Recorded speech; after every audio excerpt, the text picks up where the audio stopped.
Welkom dames en heren. Namens Stadsreus, Gigantius en het Reuzengilde heten wij u van harte welkom bij het 7e Internationaal Historisch Reuzenfeest in Maastricht. En wij, dat zijn dan Manix Postma van het Reuzengilde en ondergetekende John Ramakers. In 2000 hadden we het Millenniumfeest en toen werd er gezegd: Mi estidu 2000 jaar Maastricht. Meer dan 2000 jaar geschiedenis in Maastricht. En nu zijn we alweer 5 jaar verder. En het Reuzengilde organiseert dat feest iedere 5 jaar. Wat staat u te wachten? Een ommegang die zich afspeelt in de 15e en 16e eeuw. De ontwikkeling van de stad, tijden van oorlog, handel, religie, bestuur, onderwijs en volkscultuur in een spectaculaire wandelende theaterproductie voor het voetlicht gebracht, moet ik zeggen. Markante figuren en perioden uit de Maastrichtse historie zullen u een verrassende kijk op het rijke verleden geven. Prominente inwoners van Maastricht en omstreken kruipen in de huid van de historische figuren.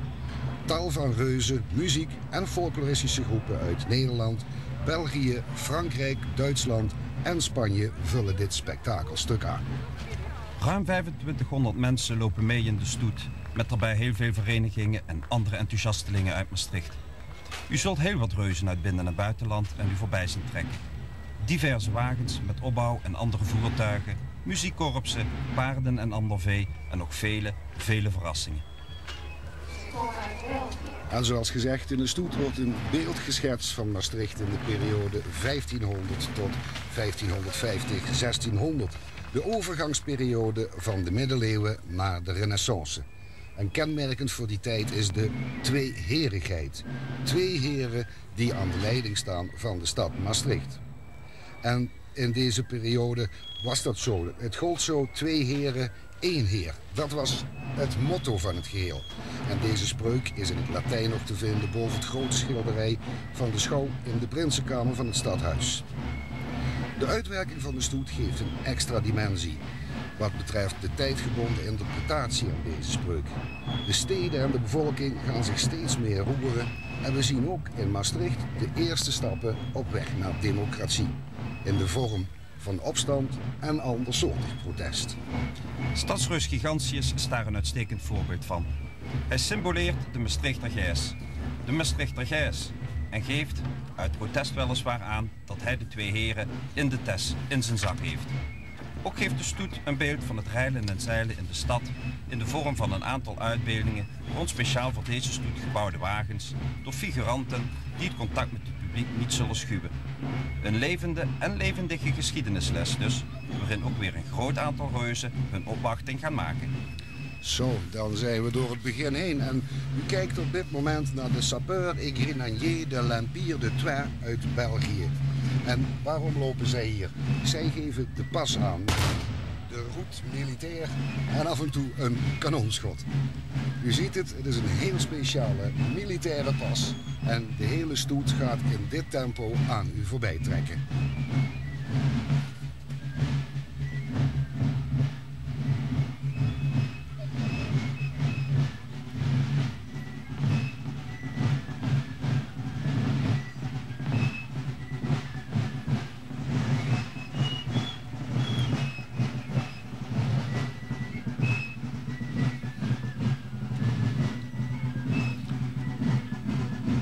In de stoet ziet u de themawagen 2 heren, 1 baas.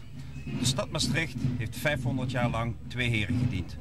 Vanaf 1084 gold 1 heer, geen heer. 2 heren, 1 heer. De Latijnse uitspraak zal ik u besparen. En Maastricht is van geen van de 2 heren alleen, maar hoort hun hen tweeën samen. Deze spreuk is nu nog te vinden, zojuist al gememoreerd, boven het grote schilderij, boven de schouw in de Prinsenkamer in het stadhuis van Maastricht. 10 vlaggen van de deelnemende landen, steden met 10 vlaggendragers van de leerlingen van Sint-Alois. Vlaggen van Europa, Nederland, België, Duitsland, Frankrijk, Spanje, Limburg, Maastricht en het Prinsbisdom Luik.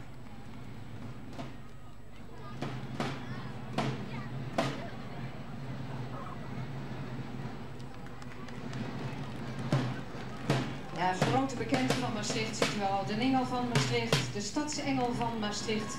in 2 maten dit keer. En hij geeft zijn bescherming aan de stoet met de begeleidende groep. De stadsengel was zondag 5 juni ook aanwezig bij de inburgering van reuzenhoofd Jeanne op het Vrijthof in Maastricht. En samen met reus Gigantius is hij peetvader van deze nieuwe aanwinst voor de stad.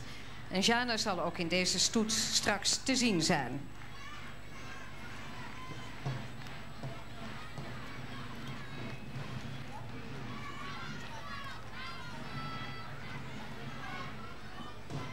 Ja, dan ziet u zometeen... En u hoort op de achtergrond Marianne Wansing van L1. Langs de stoet zijn 4 plekken ingericht.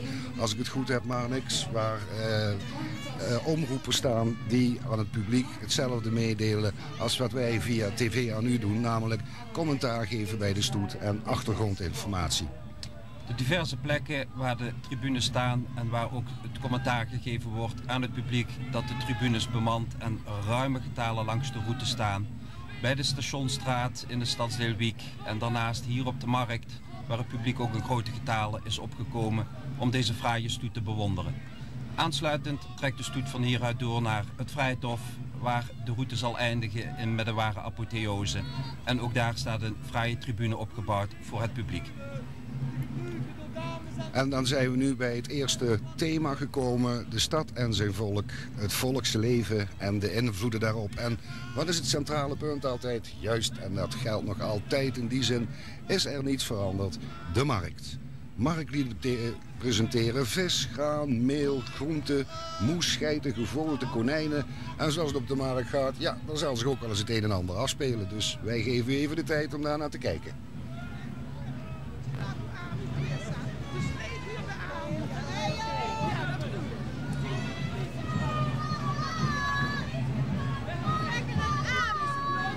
U ziet het, alles wordt gevend. Appels, peren, fruit, sinaasappelen. Hadden we die al in die tijd?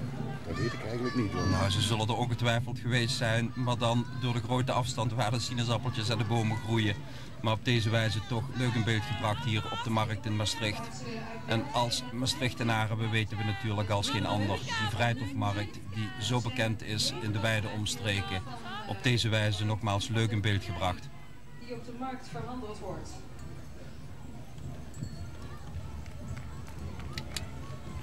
Fantastisch te zien ook het enthousiasme van de mensen die in de stoet meetrekken en die het een en ander verbeelden en in beeld brengen. Het is gewoon prachtig om te zien met hoeveel plezier dat zij ook in deze stoet weer present zijn.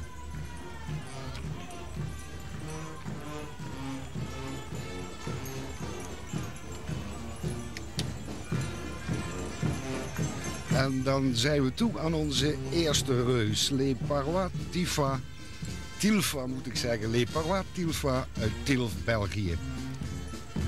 En het gaat hier om de verbeelding van prei die op de markt verhandeld wordt. De porkens lopen erbij, Marnix. Ja, de porkens zijn gewoon aanwezig.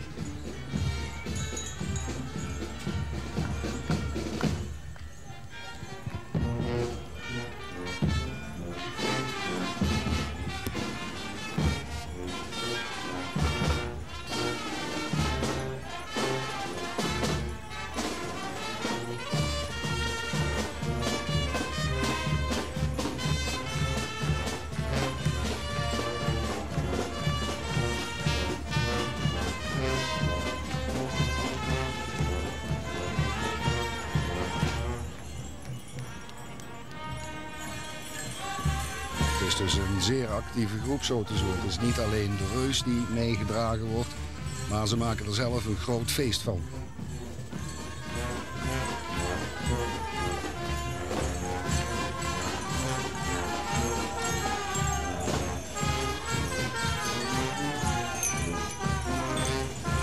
Aandacht komt de reus in ieder geval niet tekort. Met de spierenpoor die heerlijk om hem heen gaan en staan te dansen. En dat allemaal voor het gemeentehuis hier in Maastricht op de markt, waar burgemeester Leers ook in 16e eeuwse kleding met zijn vrouw en een aantal mensen van het Reuzengilde toekijkt.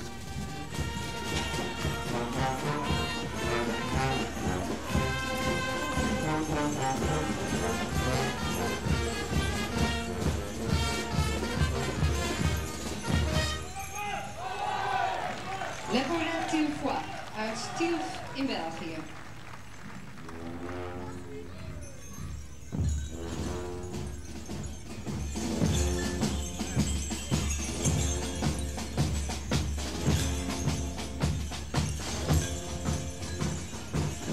Echt van ophouden weten ze niet. Ze blijven stokstijf staan op diezelfde plek. Om iedereen goed in de stemming te brengen en dan gaan ze toch verder trekken. En je ziet die twee hele kleintjes daarbij op de achtergrond.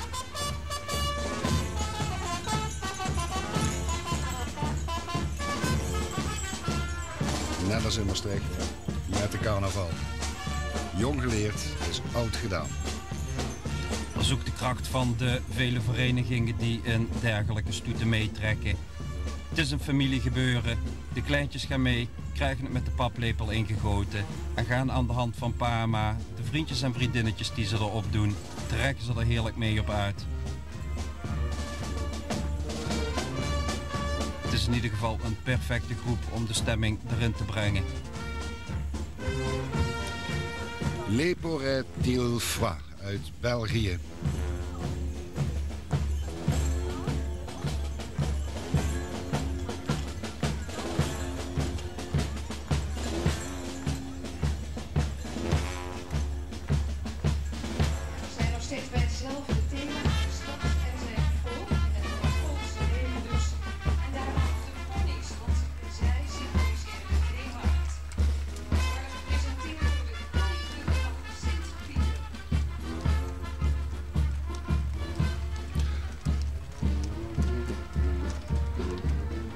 En dan nog een groep uit België. Er staan 2 reuzen klaar. En er zouden ook nog een aantal ponies gaan komen. Maar die zien we nog niet. Waarschijnlijk zijn die ergens anders in de stoet terechtgekomen. Ah, nee. Daar komen ze. De ponyclub van Sint-Pieter. En die symboleren de veemarkt. Ze worden gepresenteerd als het nog goed is. Vroeger was het Okkel en Mikelas. Ja, Okkelas loopt voorop bij zijn ponyclub.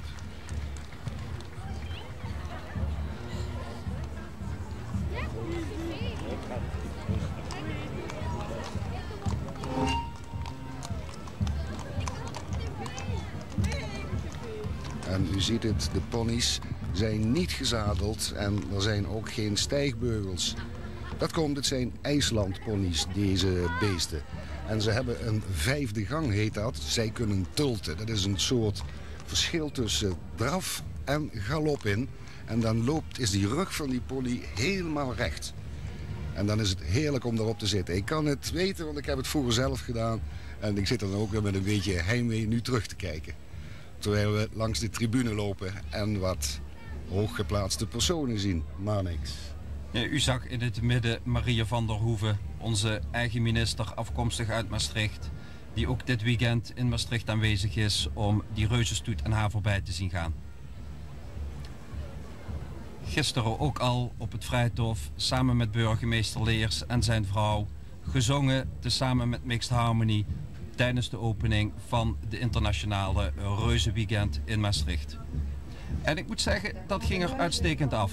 Uit volle borst ging zij het publiek voor en zong zij nogmaals samen met burgemeester Leers en zijn vrouw. Boterboerin, Neleke de Spinster, Kasteur de Veeman. Kruishouten in België. Daar hebben ze ook reuzen en ze hebben er verstand van. Niet eentje, maar ze hebben er meerdere gepakt.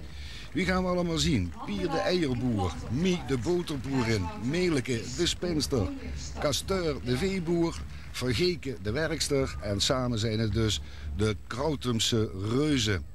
En Kruishoutum staat ook nog bekend als Eierstad in België. De Kruishoutumse reuzen symboliseren de levenskracht van de plaatselijke bevolking. Ze worden genoemd naar de 100-jarigen uit de gemeente, die daadwerkelijk iets te maken hadden met het vroegere economische leven daar. De Kruishoutumse Reuzengilde is ontstaan in 1952 naar aanleiding van de 100-jarige Marie de Stoop en de slotplechtigheid van de Nationale Week van het Ei en de Braadkip. In 1951 werd ook Petrus Michels gevierd als 100-jarige.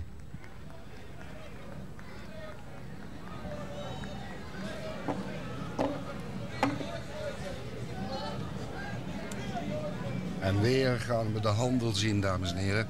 Want ook in de tijd 1500 tot 1550 was Maastricht al een heel belangrijke handelsstad. Maastricht is zelf in het verleden een havenstad geweest, hoewel dat niet zo bekend is. En we zullen in de loop van de tocht toch nog heel wat gaan zien wat die handel allemaal inhoudt. En hier bieden timmerlieden hout aan, al wordt brandhout aangeboden. Marskramers zijn erbij, kolen, leer en laken op rollen. Dat is allemaal te koop. Tussen 1500 en 1550. Maar dit zijn ook weer marktlieden en zij bieden hun waren te koop.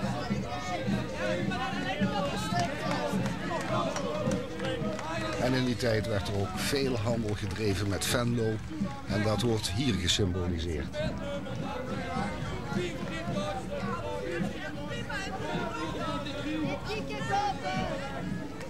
Je weet niet wie dat je maar we kopen het altijd. Hartstikke zoen. Hier ziet u een oude bekende, nou ja, oude bekende, het is een jonge bekende uit het Maastrichtse leven voor u. Patrick van de Weijer met zijn groep aanwezig om de Maashandel in beeld te brengen. Afgelopen week nog met Patrick afgesproken dat hij ervoor zou zorgen dat er deze dag alleen maar platbodems over de Maas zullen varen. Dat we niet hetzelfde tegen gaan komen zoals 5 jaar geleden, dat halverwege de stoet de Maasbrug omhoog moet gaan om een boot te laten passeren. Vandaag volledig in stijl, alleen maar platbodems over de Maas.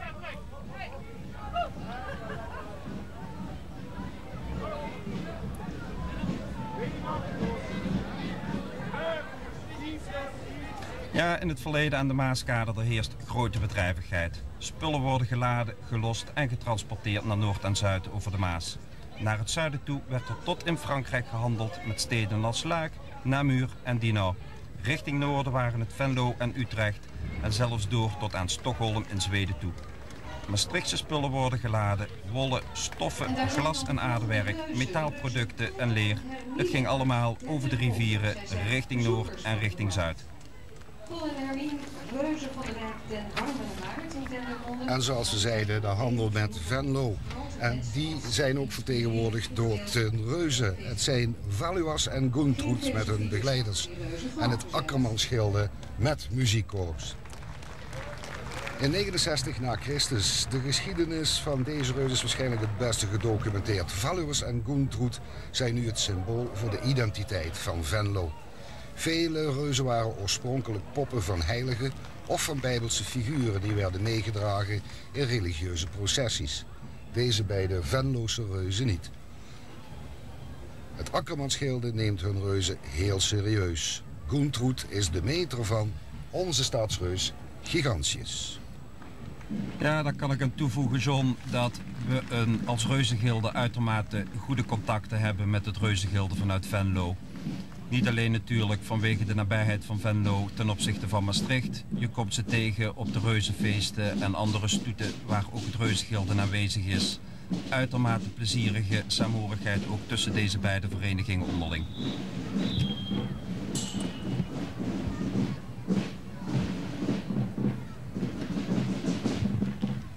Prachtige groep ook, uitgebreid met muziek.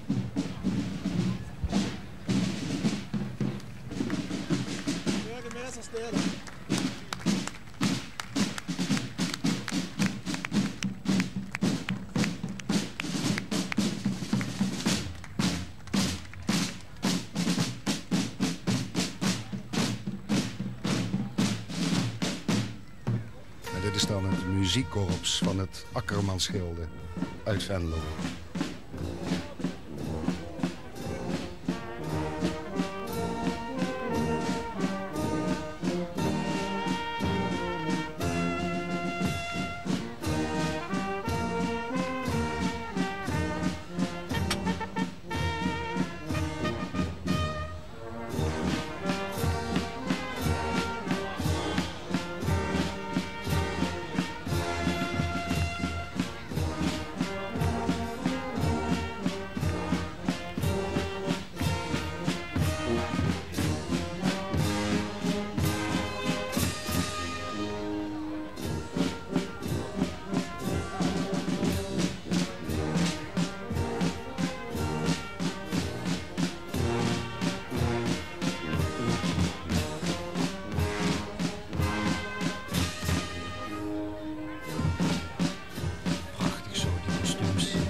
hemel met wat wolkjes erbij.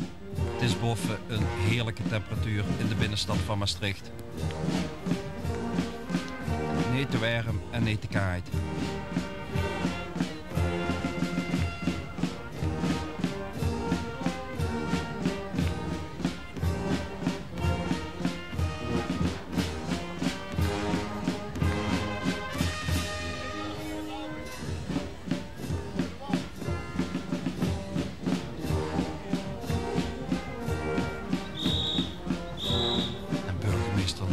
Die heerlijk op de muziek meedijnt voor zijn eigen stadhuis in Maastricht.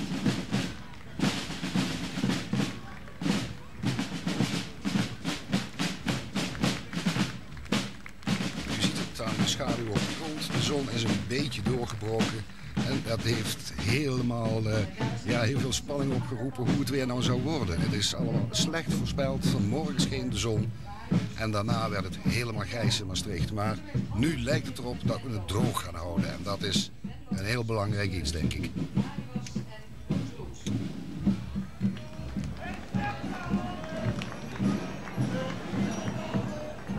Je ziet het, de handelskaravaan die trekt door en naar oost en west.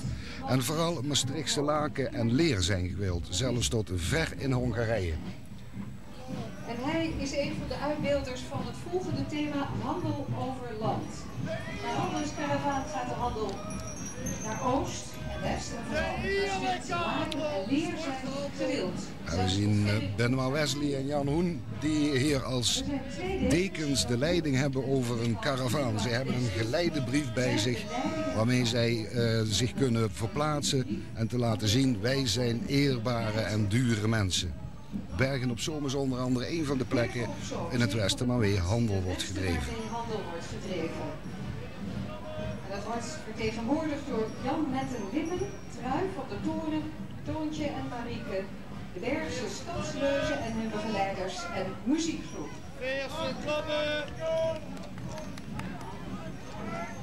Handelsgeest geen gebrek, helemaal niks. Nee, aan handelsgeest geen gebrek. Dat was toen al volop aanwezig en dat moest natuurlijk ook wel. En in die zin lijken we allemaal niks veranderd te zijn met 1500. Ja, we hebben wat andere spulletjes erbij. Maar iedereen wil kopen of verkopen, al nagelang de economische stand van die tijd. Trui van de Toren, zoon Toontje en dochter Marieke uit Bergen op Zoom dus.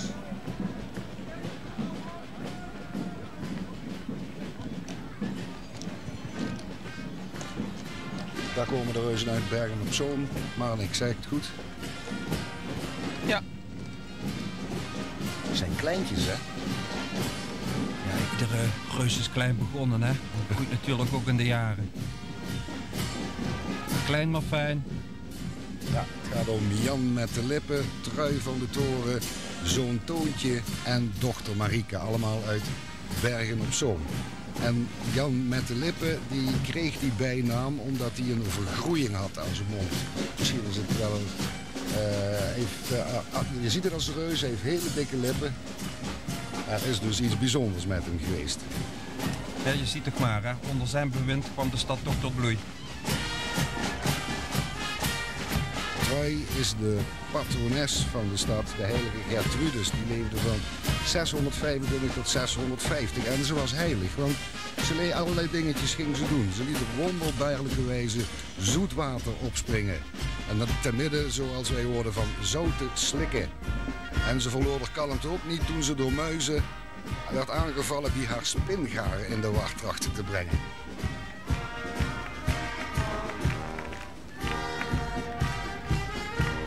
Ja, die muizen die klimmen nog steeds tegen de staf op. Ja, want de duivel had die gestuurd. Het moet eerst groeien. Dus Toen hertog Jan kwam varen, en groentetuinen. spelen de bergen op zomers. Sint-Pieter presenteren heel specifieke Sint-Pieter. Hier ziet u de muizen op de staf van Gertrudis.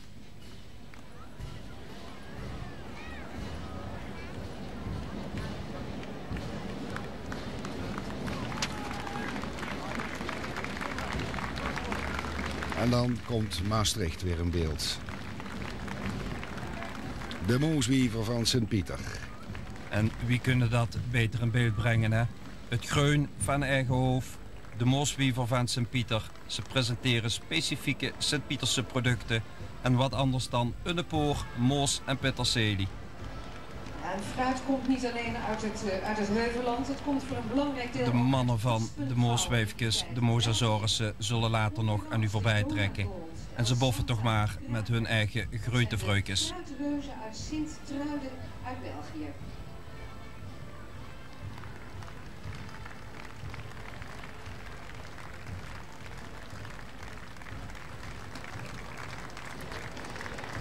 Fruit komt voor een groot gedeelte uit België en dan wel Haspengouw.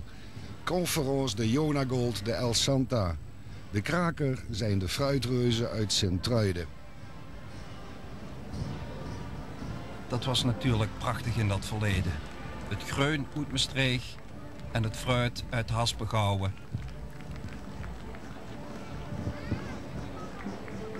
De mensen hier in deze contraien moeten toch uitermate gezond zijn geweest, zou je bijna gaan denken. Ik zat er net al te denken van, ja, zij deden blijkbaar al wat nu dure voedingsbureaus propageren. Dagelijks je portie fruit en groenten. In ieder geval dat gedeelte voor de schijf van 5, dat was in ruime mate aanwezig. Maar goed, ze zullen er uitermate hard voor hebben moeten werken. En zeker in die tijd, afhankelijk ook van het weer, die zo bepalend dan is voor de kwaliteit van de oogst. Ja, bespoten zaken, water nog niet. Het was allemaal natuurlijk. Geen gifstoffen. En als inderdaad het weer niet goed was, of er was een plaag van insecten of andere beesten, dan kon de oogst helemaal vernietigd worden. Met als gevolg weer armoede.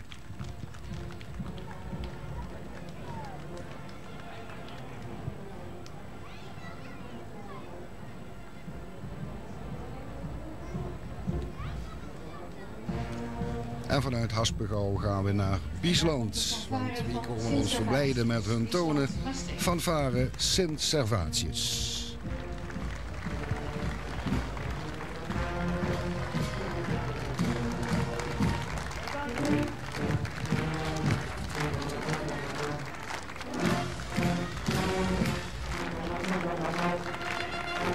Prachtige harmonie Sint Servatius in eigen kostuum.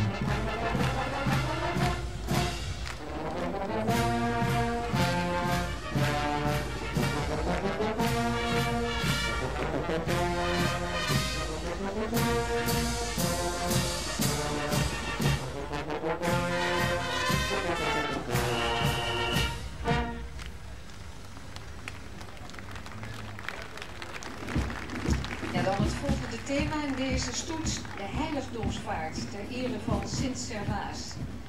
Tijdens de heiligdomsvaart krijgt de noodkist bijzondere aandacht van iedereen vanwege de bijzondere plek die zij in onze stad inneemt.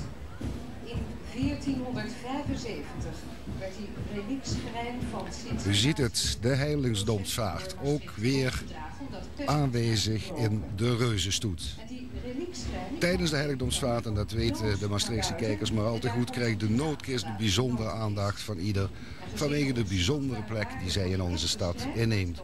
En die noodkist is toen de tijd ook al een aantal keren rondgedragen, want het was ook de tijd waarin in Europa de pest heerste, de zwarte dood. Wordt in de crypte bezocht en vereerd. Sint Servaas beschermt. Tijdens heiligdomsvaarten worden de relieken aan het volk getoond en de noodkist wordt in de crypte bezocht en vereerd. Sint Servaas beschermt mens en dier tegen koorts en heeft de sleutel naar de hemel.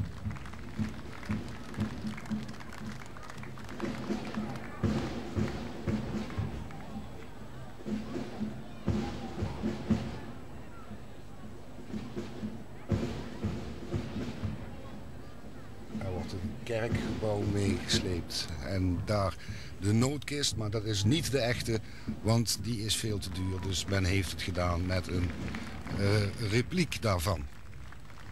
En toch een bijzonder fraaie repliek. Ja. Met man en macht is een en ander verzorgd. Begrijpelijk nadat vorig jaar zomer de noodkist door de straten van Maastricht is meegegaan tijdens de heiligdomsvaart. Gaat het te ver om ook in deze samenstelling van de stoet de noodkist te gaan vervoeren. En op die wijze is de noodkist dan ook vrijwel gegarandeerd om nog een lang leven mee te gaan. U zag, hij was wat gegroeid in vergelijking met de Sint-Servaas-basiliek.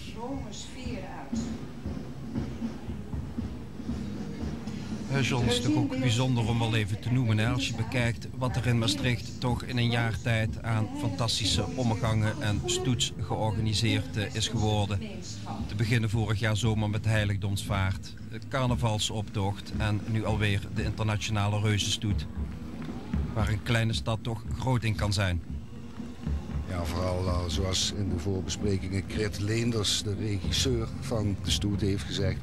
Het wordt steeds moeilijker om het financieel rond te krijgen.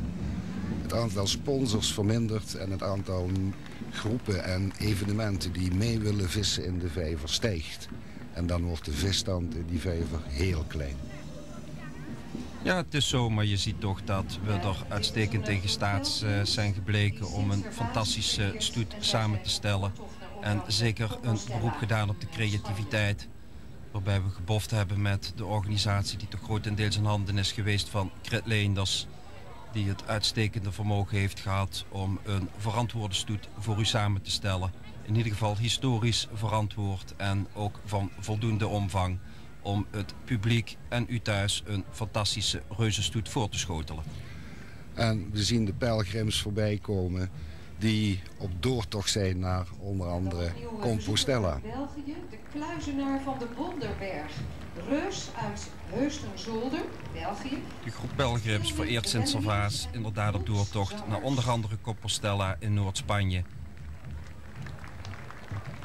Een lange weg die tegenwoordig heel wat sneller afgelegd kan worden.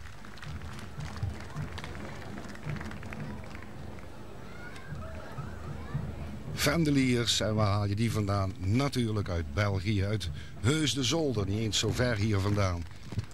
Met hun gilden en met volkszangers. En u ziet de vendeliers die de hele route met de vaandels rondgaan.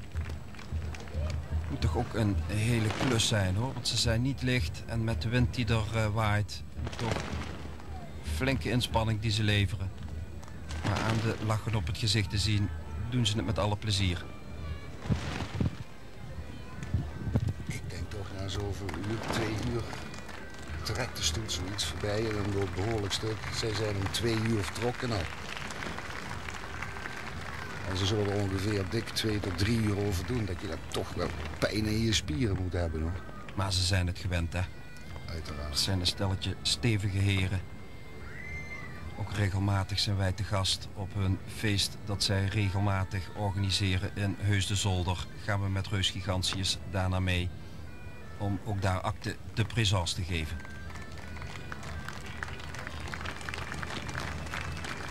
De vendeliers uit Heusden-Zolder.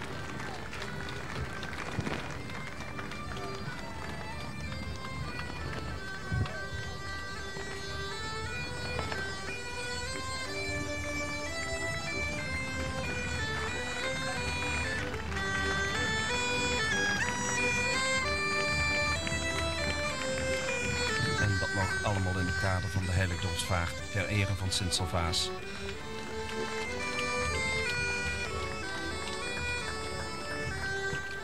Doedelzak en accordeon begeleiden de vendeliers bij hun werkzaamheden.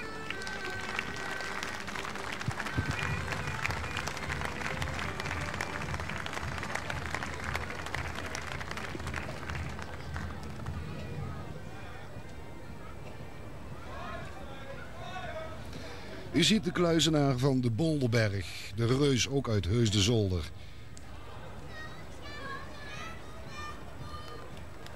En zo is het gezelschap compleet. Vendeliers, muzikanten en het gilde. Prachtig vormgegeven reus, de kluizenaar van de Bonderberg. Bij de heiligdomsvaarten wordt en werd driftige handel gedreven. Prentjes en vaantjes, medailles, het wordt allemaal verkocht. En de zegenende kracht van alles, dat wordt heel sterk benadrukt. Jong geleerd, oud gedaan. U kunt het weer kopen, de handel blijft doorgaan. in welke tijd en wanneer dan ook. Alles wordt er verkocht, ook bij zo'n heiligdomsvaart. Tegenwoordig zijn het speltjes en boekjes. Vroeger waren het prentjes, vaantjes en ook medailles. En vooral de zegenende kracht van deze attributen. Ik vertel alvast dat Harmonie Kunst door oefening van Maastricht hier aankomt. Tja, het is werkelijk alles dat aan de man wordt gebracht. Ze proberen zelfs hier aan het publiek nog wat kwijt te raken.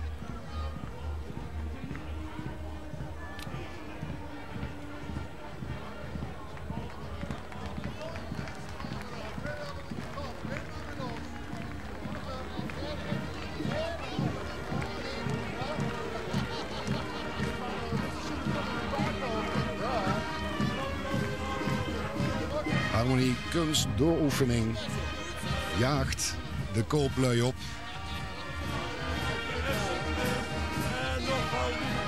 Vrijhandel aanwezig, maar op een gegeven moment ook doorgaan om weer plaats te maken voor de muziek. Zo vrij is die handel dus niet.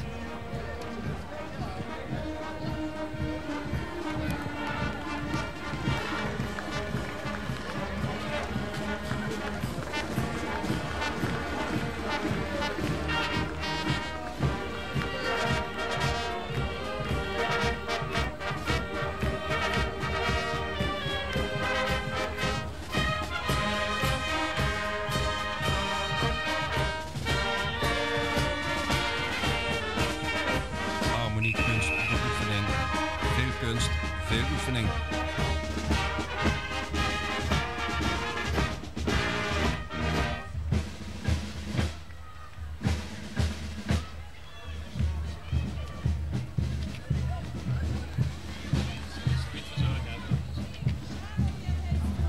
Dames en heren, dan is het nieuwe thema spelen en vermaak. Spelen en de vermaak.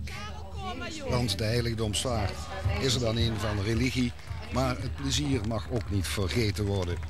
En dat gebeurde dan ook. Er was altijd wel een kermis bij. De zogenaamde heiligdomskermis. Allerlei handelsactiviteiten duiden erop dat de stad reeds in de 8e eeuw marktrechten had in Maastricht. U ziet het. Pastoor Curves en deken Hameleers, nee zeg ik het nou goed? Hanneman uit Kerkrade. Die begon ook al van alles aangesmeerd. Maar vooral waar het om gaat is je beurs trekken. En daar zitten nogal wat stukjes tussen wat je allemaal kunt kopen. Levenselixier, een tandentrekker. Hij haalt alles eruit wat u wil. Bedelaars, rakkers en dieven. U bent gewaarschuwd. De leukste mensen, de vertonen kuntjes. Ik begin de letters door elkaar te gooien. Maak ze zelf een kermis van. Acrobaten, van alles zit erbij. En het wordt gespeeld door het Maastrichts Volkstheater.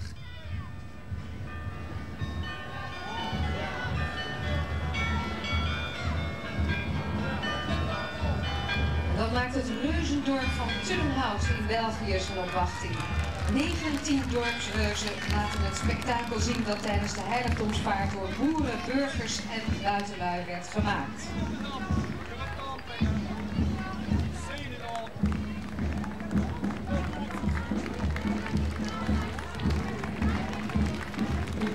En dan komt er een dorp Turnhout in België, wat u allemaal ook wel zult kennen. En die hebben volgens mij het maximum aantal reuzen van Europa in hun midden. 19 dorpsreuzen. Ze laten het spektakel zien dat tijdens de heiligdomsvaart door boeren, burgers en buitenlui werd gemaakt.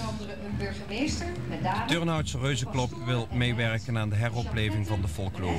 Het indrukwekkende aantal van 19 reuzen die een dorpsgemeenschap in gezamenlijkheid beelden met onder andere de burgemeester met dame, pastoor en meid, champetter, rechter, stroper, postbode, brandweerman, heksboer en boerinnen.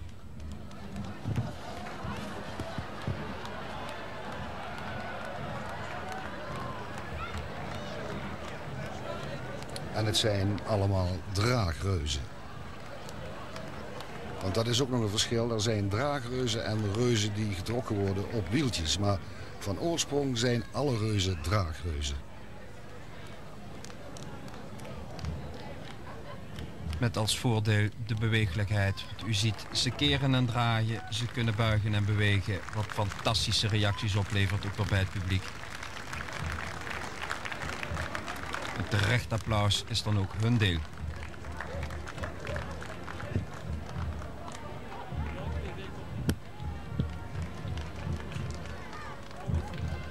...19 reuzen, John. Ga dat na als zo'n vereniging bij elkaar komt en op pad gaat... wat er dan allemaal ingepakt moet worden. En wat zullen ze ook met hun onderlinge bijeenkomsten een plezier hebben. Hoe vervoeren ze al die dingen? Zitten ze allemaal in eigen auto's of hebben ze daar een vrachtwagen voor? Ja, dat gaat natuurlijk in iedere reus ook voor zichzelf. Ik ga ervan uit dat zo'n vereniging, dat daarvan de mensen ook hun eigen reus beheren, die ook meenemen. Je moet er natuurlijk wel voor waken dat de spullen van zo'n reus niet verwisseld gaan worden. En dat ik op de plek van aankomst alles bij elkaar moet gaan zoeken. Want dat is met 19 stuks dan wel een hele klus. En daar is Roermond in aantocht met Reus Stuf.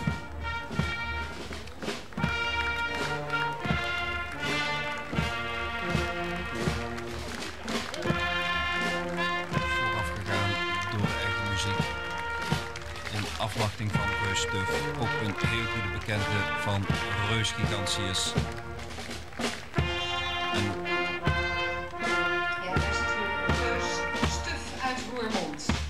Christoffel is de patroonheilige van Roermond en deze Christus dragende man werd al in heel vroege tijden als reus afgebeeld. De Roermondse gigant werd in de 18e eeuw op bevel van de bisschop van Roermond uit de processie verwijderd. En dit reuzengilde heeft een eigen muziekkorps, u zag ze net al voorbij komen. En deze reus Stuf met zijn gilde geldt als reuzenafsluiting van dit onderdeel. Voordat we verder gaan met het volgende thema... Ik weet niet of u het heeft kunnen meeluisteren van buitenaf, maar Christoffel is de patroonheilige van Roermond. En deze Christusdragende man werd al zeer vroeg als reus uitgebeeld. De Roermondse reus werd in de 18e eeuw op bevel van de bisschop van Roermond uit de processie verwijderd.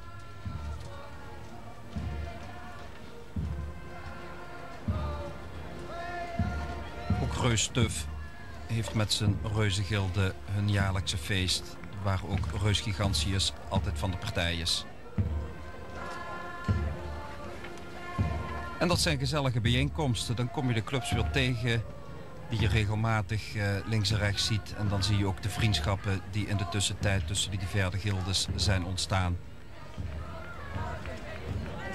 Een dansbom en wij gaan weer naar België. Kinderen en volwassenen hadden veel spelen waarmee ze zich vermaakten. En dat doen we tegenwoordig nog, alleen is het wat meer door de computer. En we krijgen een brede selectie te zien vanuit Turnhout. 12 kaartreuzen symboliseren het destijds ook al heel populaire kaartspel. Hoepel gooien.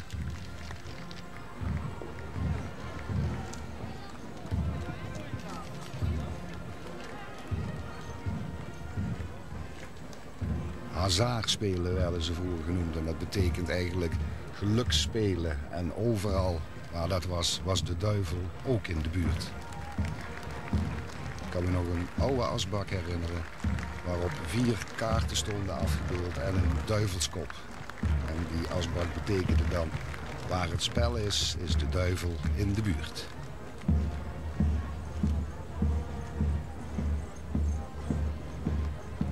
Deze Belgische reuzen lijken ook veel Belgische appeltjes gegeten te hebben, want de wangetjes zijn heerlijk rood. Het zal vast en zeker wel te maken hebben met de spanning van het kaartspel. Schuppenharten, roeten en klieën, ze trekken allemaal aan u voorbij. Dat is het ook. Het is niet alleen leuk, maar je leert er ook van. En dat leren van de kinderen, dat gebeurde vroeger via het vertellen van sprookjes en andere verhalen.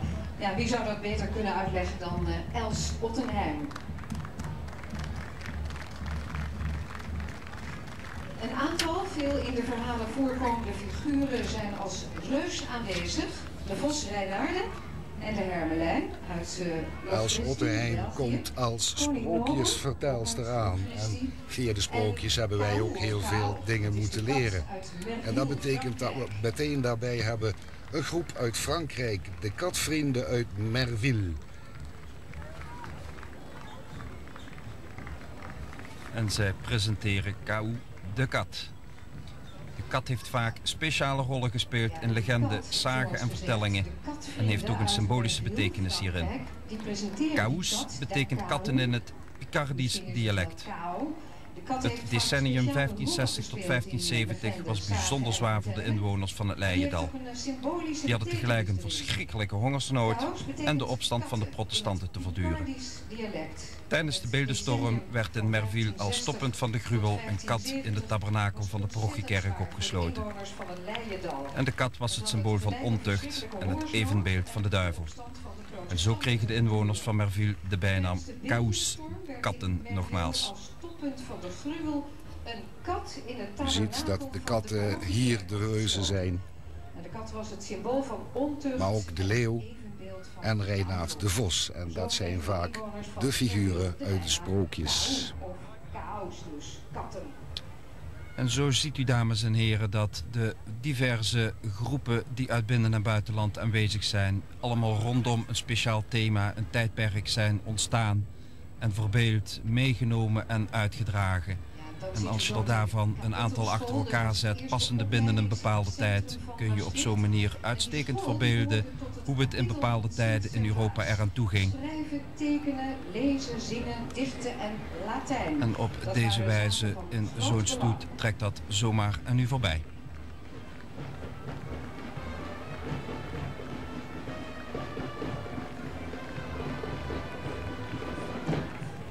En daar is de kat.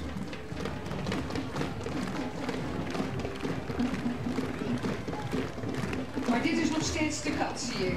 Le Caus van Merville.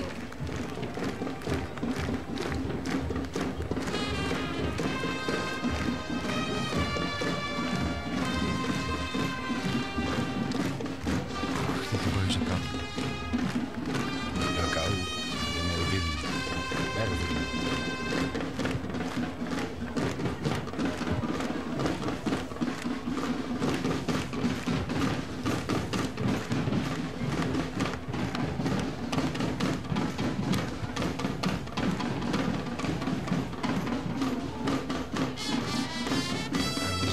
Twee mensen onder die kat, want voor één zal het wel te zwaar zijn. Het lijkt me ook, als ik hem zie swingen, niet... Daar zullen wat zweetdruppeltjes, denk ik, onder die kat gegoten worden. Reken maar. Heel intensief, maar oh zo leuk. En mensen hebben er plezier in om andere mensen hun plezierige middag te gunnen. En dan slagen ze met z'n allen wederom in. Zoals in het begin al gezegd, een stoet met meer dan 2500 deelnemers.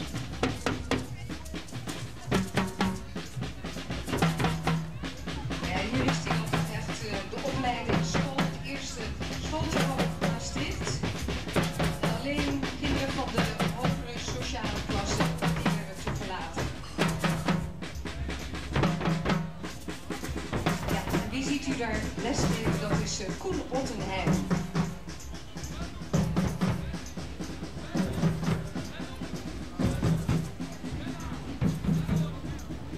Daar komt hij, de eerste opleiding van Maastricht, de kapitelschool.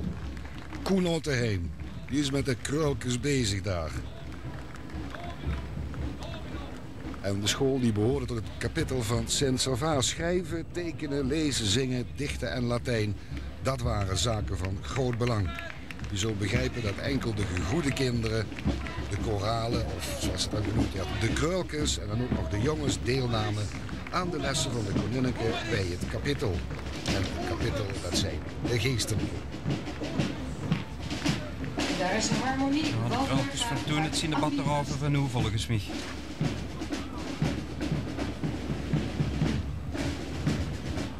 Ach, we hebben allemaal wel een aantal jaren meegemaakt dat we allemaal dingen deden die niet iedereen zo plezierig vond, maar uiteindelijk. Wil je erover praten? Nee, dankjewel.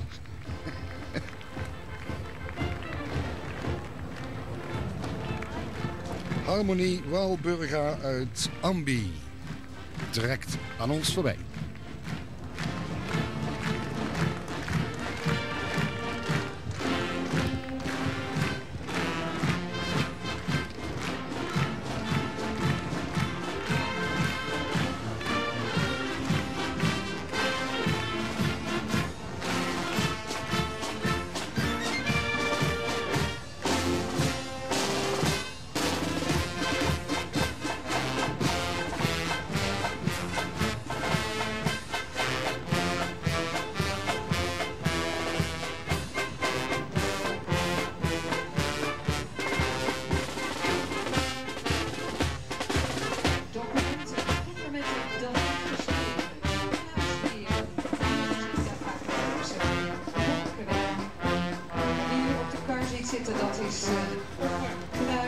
Camille Oostwegel.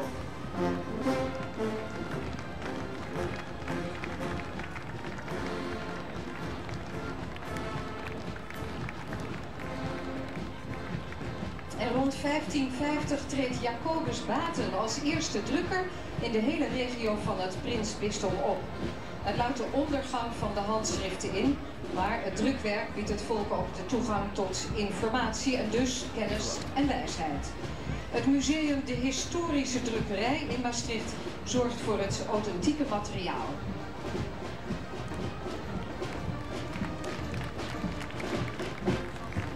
Ja.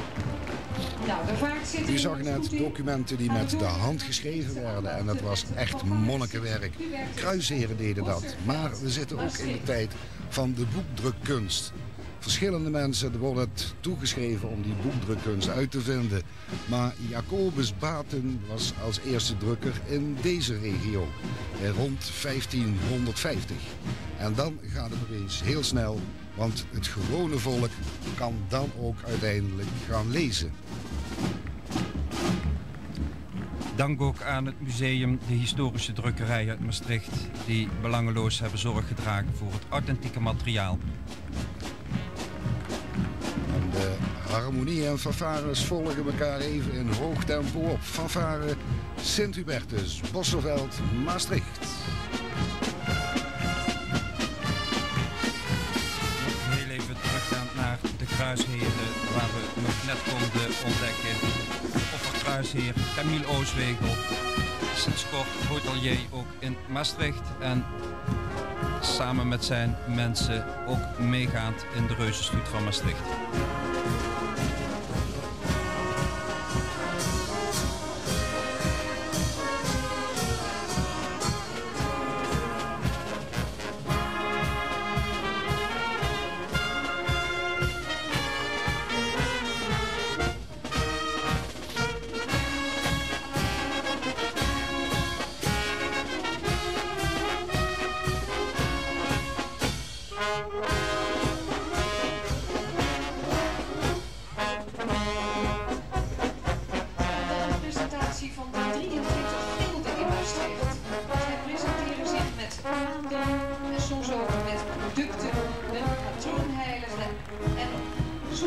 Door hun werkzaamheden. 23 gilden stelt Maastricht en zij presenteren zich door hun vaandel, maar ook in enkele gevallen door hun producten, hun patroonheiligen of hun werkzaamheden. En er zijn nogal wat gildes in Maastricht, maar niks. Ha, ja, daar gewoon voor. Schrijnenwerkers, dummerlui, schoenmakers, schreuders, snijers, pijlswerkers, goudsmijen, groofsmijen, ververs, metselaars, plekkers, stroedijksers, meuleniers, gewandmakers. Het is te vuil om op te noemen.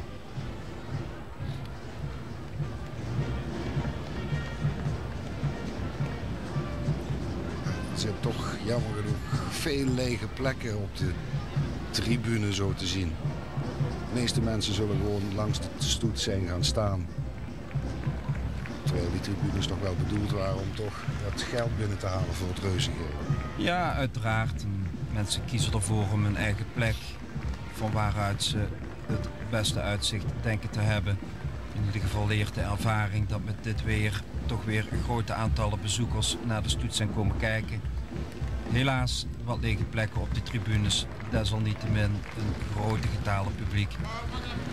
We zijn natuurlijk ook weer benieuwd naar de officiële cijfers, maar die zullen toch wel weer richting de 100.000 bezoekers gaan. Ja, dit lijkt wel een jeneverstokerij, maar ik kan het even niet thuis brengen. In ieder geval wordt er gebrouwen. Waarschijnlijk het oude bier. Ja, op deze wijze... Ah, dat is nog van het gilde. Ja, nou zie ik het. Van de Maastrichter gildes. Die brouwers bootsen het brouwproces na. En...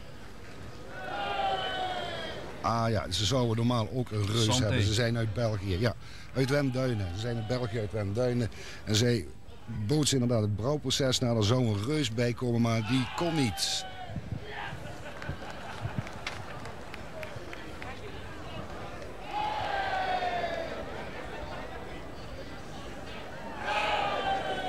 En vandaar dat ze zich in het jaar 1550 voor het eerst de Weef hebben laten invallen met een kruik bier. Gezondheid! Shut in.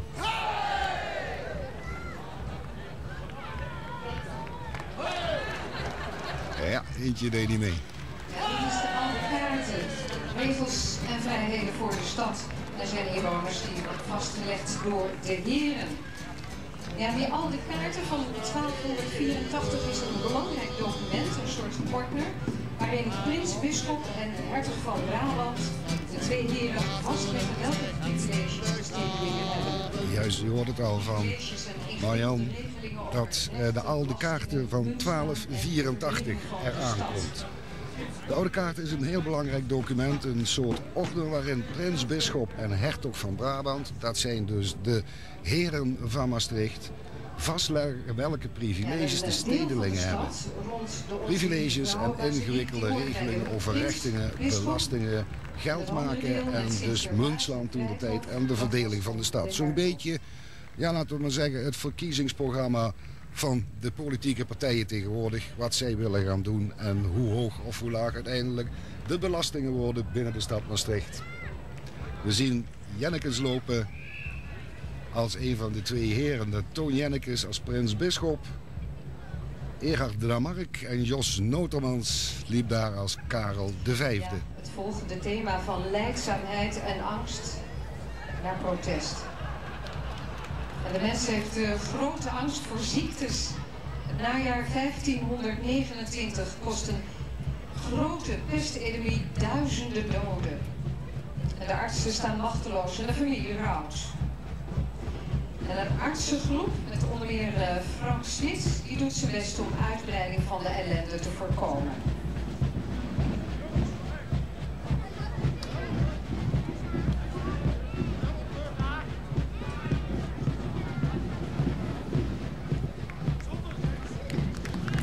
De pest, een van de meest gevreesde ziektes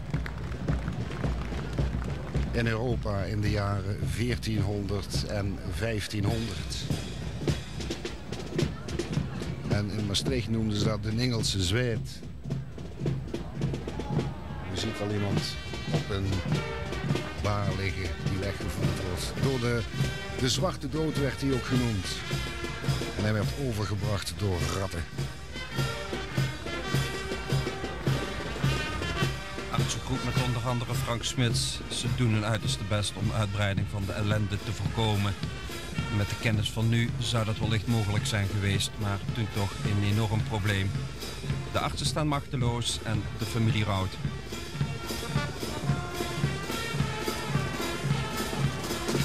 België, Hakour, La Macrale de Hakour zijn het. Laten een andere bron van angst zien via hun reus, heksengroep en de muziek. Maar daar zullen we niet zo bang van zijn.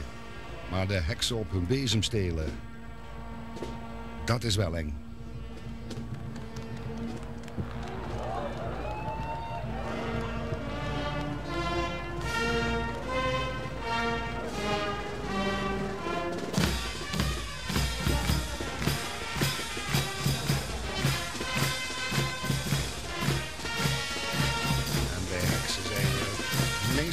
Geneigd om te denken aan vrouwen. De reus is ook een vrouw, maar ze wordt helemaal omringd door mannen.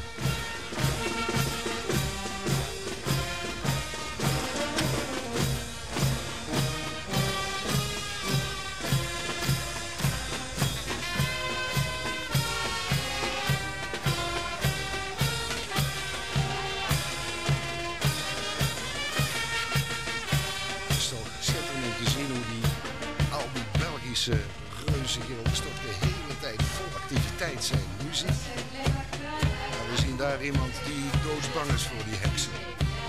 De mevrouw is de tribune opgevraagd. Ja, die maakt het zo weg. Ja.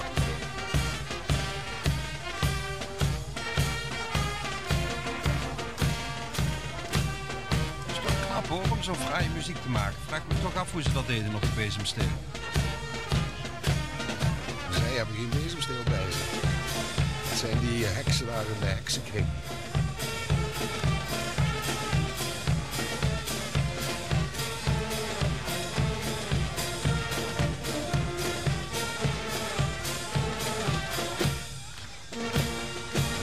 tijd dat de heksen nog verbrand werden en vrouwen beschuldigd werden van hekserij.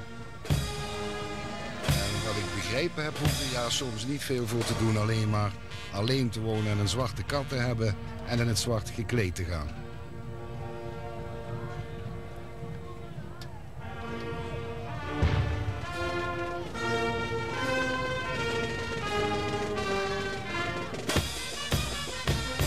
Geweldig ook om te zien op welke manier het contact met het publiek wordt gezocht. Ja, Kripleners hadden al aangekondigd van we zullen gaan kijken naar een interactieve stoet. Niet alleen maar voorbij trekken, maar ook het publiek erbij betrekken. En Macraal uit België, en zij laten dus een groep van oud zien. Via hun reus. We krijgen dadelijk ook nog een heksenwaag. Daar is er een opgepakt, u ziet het. En ze wordt op de heksenwaag gezet. En wanneer die heksenwaag verkeerd uitvalt, dan is het ten dode opgeschreven. Er zijn nog meer wagens die deze groep heeft, maar die zijn zo groot dat ze niet mee konden nemen. Ze kunnen niet door de Maastrichtse binnenstad. Een onnoemelijk grote groep. Het zij zo en iets. La Macraal de Accour. Het zijn twee groepen uit Hezen, uit Noord-Brabant, die jaarlijks aan de geweldige stoet van de Brabantse dag meedoen. De heksenwagen is afkomstig uit Hezen. Rond deze wagen.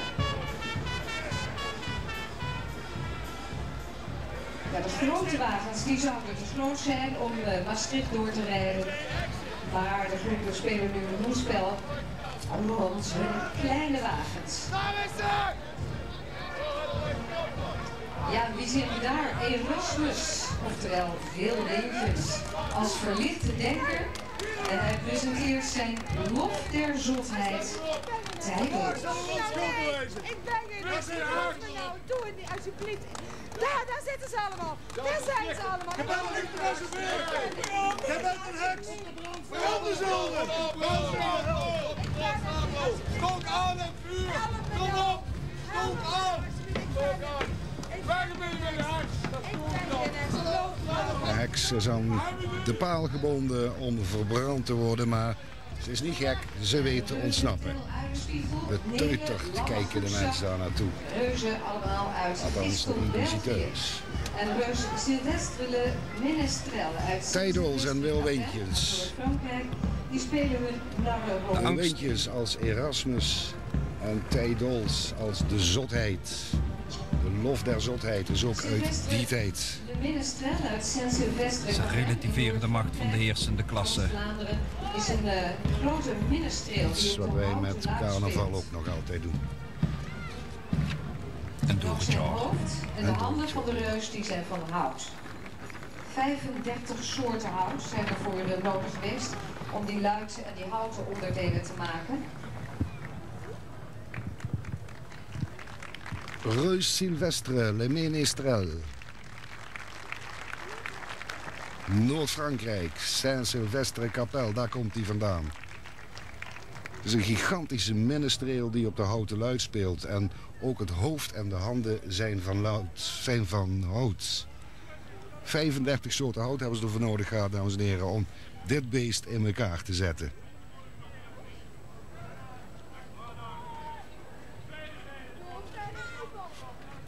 En daar is Luther. Volgens de legende was de menestreel in de middeleeuwen geboren in Saint-Sylvestre en trok in de hele regio rond om de mensen te vermaken met zijn gezang, muziek, poëzie en grappen. Treedt op bij de recentoren langs de Maas. En hij verkondigt Luther hangt zijn stelling op het hekwerk van de kerk in Wittenberg. En het is Luther zelf die de kar trekt. En Luther leefde in de tijd van Erasmus. Ze hadden alles met elkaar te maken. Erasmus wilde neutraal blijven, maar dat werd hem door de katholieke kerk nauwelijks of niet toegestaan. En het schisma van het protestantisme en Calvinisme, dat trok door Europa. De godsdienststrijd was begonnen. Beeldenstormen zaaiden dood en verderf. En u ziet een hageprediker.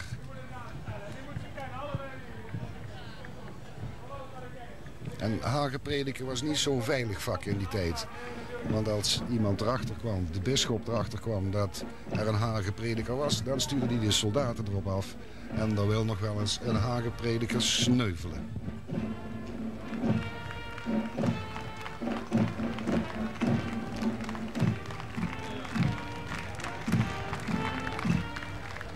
En daar ziet u ze komen, de harmonie Ster der Toekomst, met muziek die door een dirigent speciaal voor deze stoet gecomponeerd is.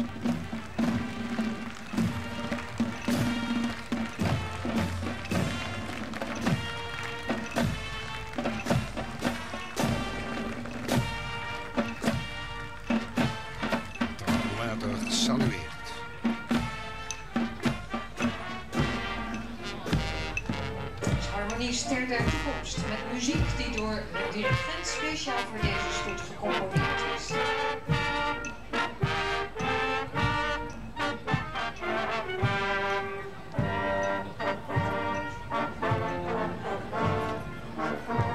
Van Maastricht gaan we naar Friesland. Greete Pier, de reus uit Hunsradiel in Friesland. Hij was een plaag voor Karel V en hij vocht als een rebel voor de vrijheid van de Friezen. Uit wraak voor de rooftochten van de Saksische landsknechten vormde Greete Pier in 1515 een zwaar leger van 600 man die gewapend met Zeise, rieken en zwaarden ten strijde trokken tegen de Saksen en later de Hollanders. Het reuzengilde rond Greete Pier werd in 1998 opgericht. En ook bij de presentatie van deze reus was, zeg het maar niks, Gigantius van de partij. Ja, reuzen die gaan graag bij elkaar op bezoek. En uiteraard als er wat te vieren is, of als we links of rechts iets organiseren, daar ga je naartoe, daar wil je bij zijn. En op die manier het uiterste noorden en het uiterste zuiden bij elkaar op bezoek.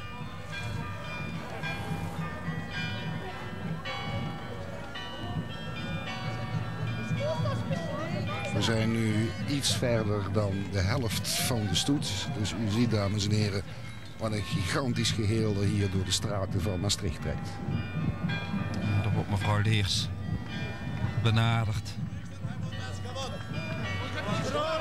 Uiteraard dat dit soort momenten worden aangegrepen en benut om contact te zoeken met de notabelen van de stad. En geen wonder dat burgemeester Leers met zijn vrouw, geflankeerd door Mats Stroes, gildemeester van het reuzengilde van Gigantius. Daarvoor worden we benaderd. Het domein van de prins-bisschop bestaat uit de goede steden. En nu komen we bij weer Maastricht en in de jaren 1500 tot 1550. We zien de perroen op de wagen staan. En het domein, of het gebied van de prins-bisschop bestaat dan uit de goede steden. En naderhand in 2004, dacht ik, of het 2005 al, is het de beste stad geworden. Maar dat heeft een hele andere reden.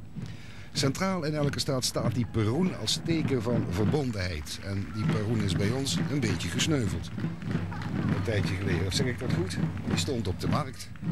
Nee, op de Vrijthof. Het werd gechandeleerd. Ja.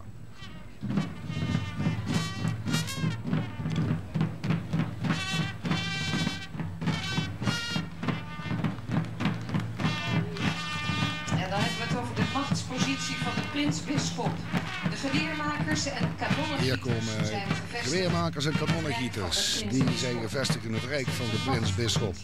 De Bergse batterie uit Geertruidenberg toont op eigen wijze een assortiment aan wapenen uit die tijd. En u hoorde er net al een knal, ze hebben een kanon meegenomen. Maar het zal niet hier afgaan. Het is toch tot ze de keugel op het toes geraken. Ja, ze zouden op het Vrijthof gaan schieten straks, hè? Als ze het eind van de stoet zijn. Dan is blijkbaar te gevaarlijk zo, maar Dan is het niet erg. ik dacht net nog een klap te horen. De voorbereiding van ieder schot duurt zo'n 10 minuten. Dus nou weet u ook hoe dat tijd. Ja, het gaat toch gebeuren. Oh, dat is een ander kanon. C'est le petit canon. Kunt u nagaan wat dat grote kanon doet straks? De voorbereiding van zo'n schot, dat ik zei, duurt 10 minuten. En dan kunt u zien, daar, kijk, die kleine boosdoener. En dan weet u ook, nou ga ik voor de 3e keer proberen, hoe er toen de tijd oorlog gevoerd werd. Om de 10 minuten moest je even dekking zoeken. Ja, vaak wordt gevraagd om financiële ondersteuning door stad en kloosters. Onder andere 1532 in de strijd tegen de Turken. Vertegenwoordigers van volk en kloosters brengen geld naar de afgevaardigden van de bisschop. En hij geeft het weer door aan ruiters en voetvolk die dan ten strijde trekken. Dat trekken ook gouverneur van voorst tot voorst en dikke Hanneman de Beurs voor de ondersteuning. Ze weten hoe ze zien moeten. Ja, ondersteuning voor de strijd tegen de Turken. Het Ottomaanse Rijk kwam in die jaren aanzetten. Dat werd een dreiging. En toen moesten de kloosters ondersteund worden en er moesten ook mensen op tocht gaan om te vechten. En onder andere het Ottomaanse Rijk bedreigde het Rijk van Karel V, wat natuurlijk heel wat groter was dan alleen Maastricht. Het waren de Nederlanden, Duitsland, Spanje en Frankrijk die daar allemaal bij zaten. En de geestelijkheid voor zijn kloosters, die probeerde geld in te zamelen. Het is te hopen dat Maria van der Hoef het niet allemaal gaat doorgeven aan onze zalm. Als die ziet wat ze hier voor schatkist meenemen. En weten dat hij zelf ook nog wel een paar centjes kan gebruiken.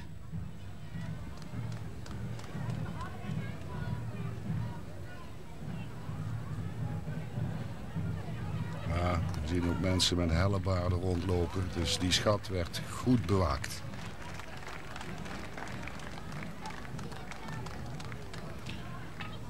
En dan trekken ze verder op weg naar het Vrijthof. Maar voordat ze vanaf de markt naar het Vrijthof gaan, eerst nog via de Grote Straat en het Onze Lieve Vrouwenplein, via de Brede Straat richting Vrijthof, waar de route wordt ontbonden. En u kunt zich voorstellen, dames en heren, voor wie nog in de gelegenheid is,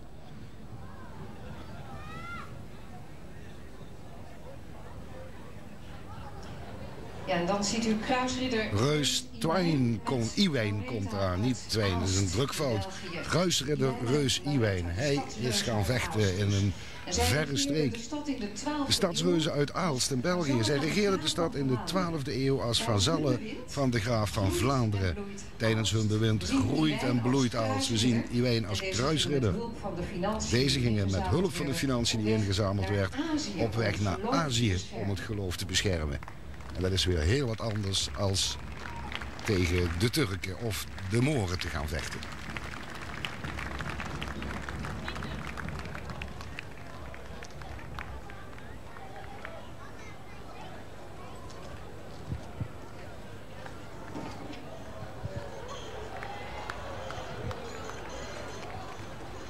En dan wachten wij intussen op Harmonie, Sint-Petrus en Paulus.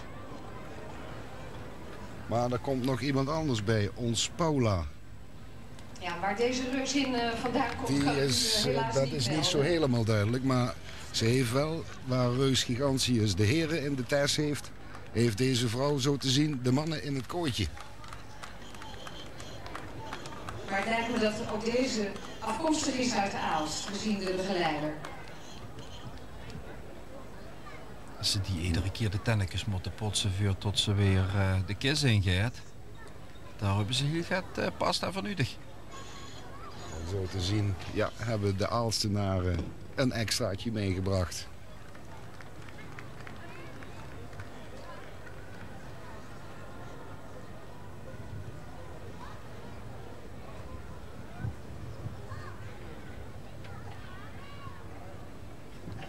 Waarom wordt de reuzenstoet eigenlijk in Maastricht maar 1 keer in de 5 jaar gehouden? Ja, John, eens in de 5 jaar. Het is Hij komt aan voor zijn blijde inkomsten. Het is een organisatie die erbij komt kijken. Plus het feit dat Maastrichtse is natuurlijk ook verwend met regelmatig een optochten links en rechts in de stad. De organisatie die erbij komt, het internationale karakter, plus de fondsen die erbij benodigd zijn, die stellen je gewoon niet in staat om dit jaarlijks te doen.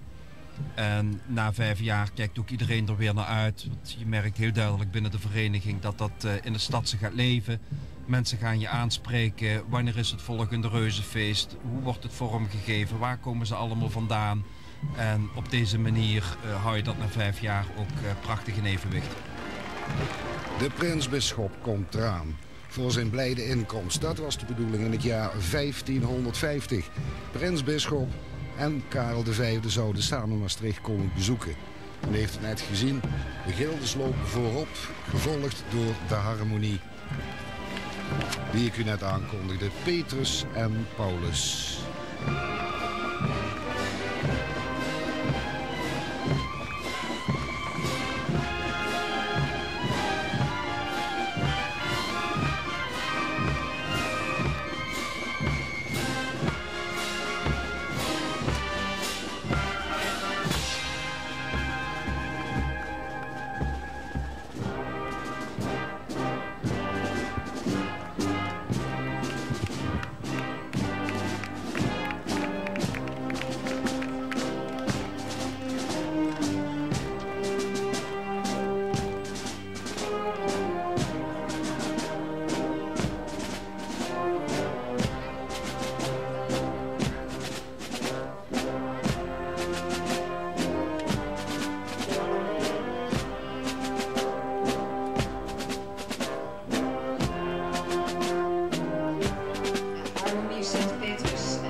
Dat u de uitzending thuis bekijkt en in de stoet heeft gezien.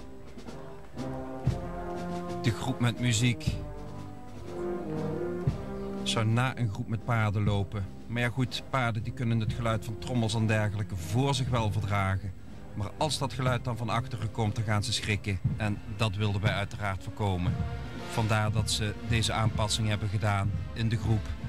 En zo ziet u ook maar, want die programmaboekjes die worden natuurlijk ook pas laat gedrukt, dat zelfs daarna nog de flexibiliteit moet kunnen ontstaan om een kleine aanpassing te verzorgen. De poort van Maastricht, waar het volk zich heeft opgesteld, de kloosterorde en het kapittel van Onze Lieve Vrouwen, om de prinsbisschop te ontmoeten. Burgemeester en raadslid, vergezeld van voorname burgers, gaan hem tegemoet. En meegedragen wordt het ceremoniële zwaard, het brandijzer en de roede. Iedereen is vol verwachting wat betreft de komst van de prinsbisschop.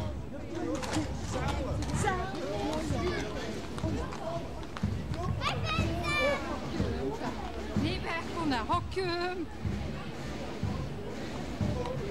Het is wel gezegd tegen de meneer dat er kunnen. Het is er 2. Wacht even dan. Hij zit er niet gewoon aan de andere kant.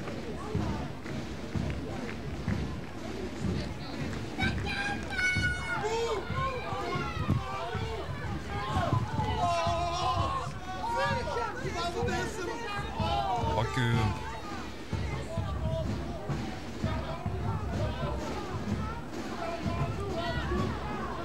Notabelen van de stad hebben zich op hun paasbest gekleed om de prinsbisschop te kunnen verwelkomen.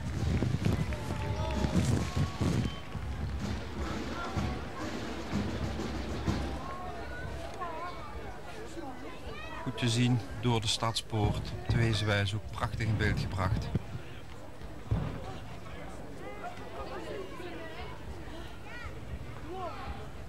Maar uiteindelijk bleek dat bezoek van die prinsbisschop hem toch tegen te vallen. Want de mensen waren helemaal niet zo happig op dat bezoek. En wel de notabelen, maar En van wacht de is dus op burgerij de waren er niet prinsbisschop. zoveel Hij mensen. staat al Plus, klaar. men zou hem een cadeau geven, dat viel ook vies tegen. Dat ziet u zich verdringen. Een andere stad had hem al 15.000 guldens geschreven, maar Maastricht stond klaar met een schamele 3.000 gulden. Of wat dan ook toen de muntsoort geweest mag zijn. Burgers die rijden te paard de prinsbisschop tegemoet.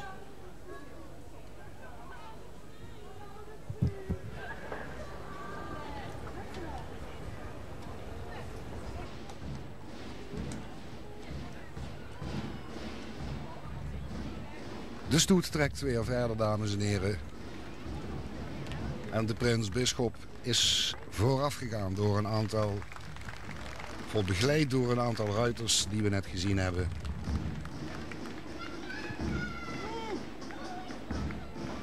En de prins-bisschop die wordt dadelijk vertolkt door Bert Benkens.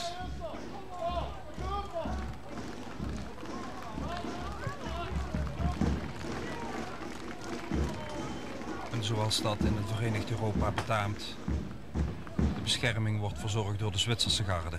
Vanuit Roermond weliswaar.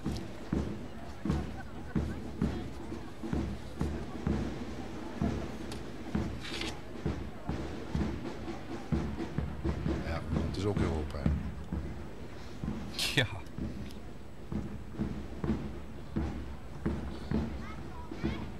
Heel gestileerde groep is dit. En het publiek, nu zit ze zitten. Baron van Voorst tot Voorst, burgemeester Leers, ze hebben het uitstekend naar hun zin. U heeft in elk geval nu wel de tijd om te zien wie pastoor Kurs, bisschop is. Dat die is ook vriendelijk door de prins-bisschop wordt toegewuifd.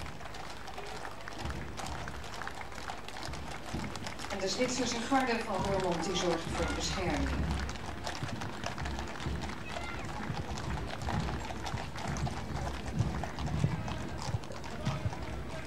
Voor de zekerheid hebben ze toch maar even een parapluutje achterop de wagen gehangen, terwijl de temperatuur hier behoorlijk aan het stijgen is. Zeker in de commentarbus waar wij zitten. Het bevestigen van die privileges. Ja, maar je begrijpt, daar moet je ook voor waken. Een aantal kostuums die toch een behoorlijke waarde vertegenwoordigen en uitermate kostbaar zijn. Je wil ze toch beschermen op het moment dat onverhoopt een buitje gaat vallen. Juist. Daar hebben we de Onze Lieve Vrouwenbasiliek. Het bevestigen van de privileges door de prins-bisschop in de Onze Lieve Vrouwenbasiliek. En op het plein wacht het volk op het goede nieuws.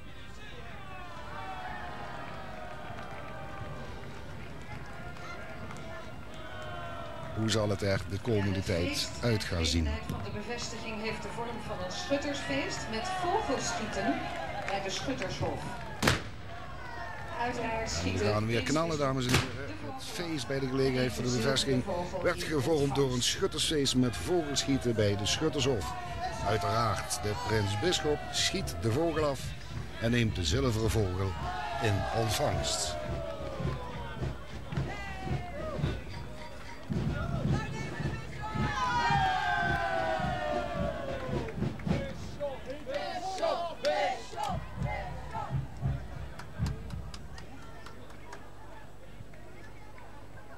De bisschop is goed gevoed, zo te zien.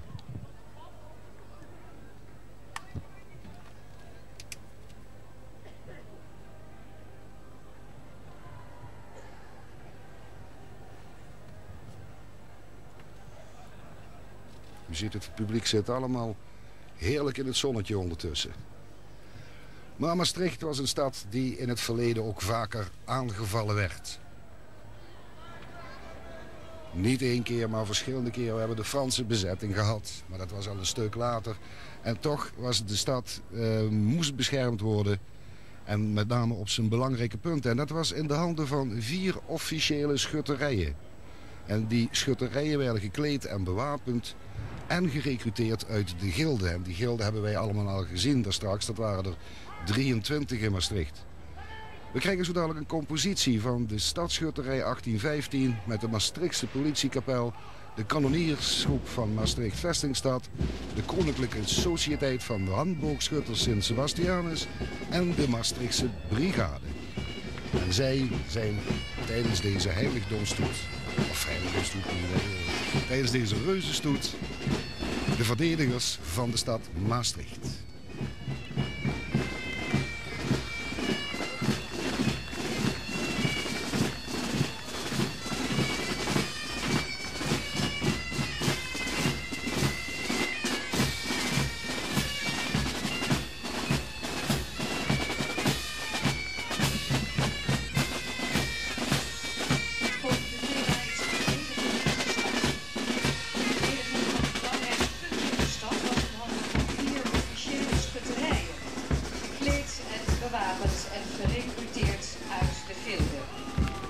positie van DD Stadsschutterij 1815 met de Maastrichtse De stadspoorten werden dus bewaakt door de schutterijen, maar de stadsmuur zelf moest ook bewaakt worden.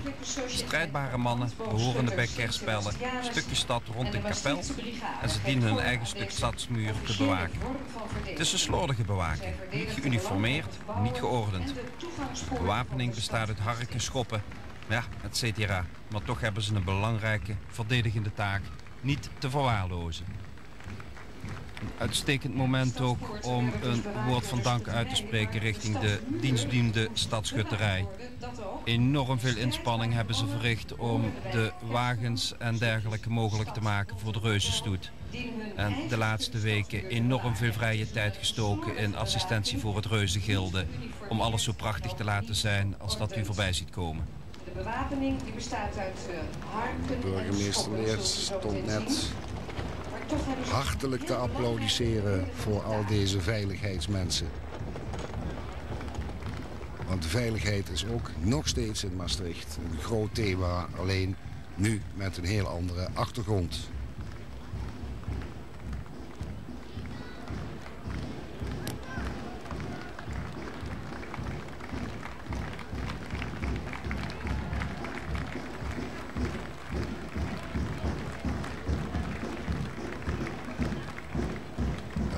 Vereniging.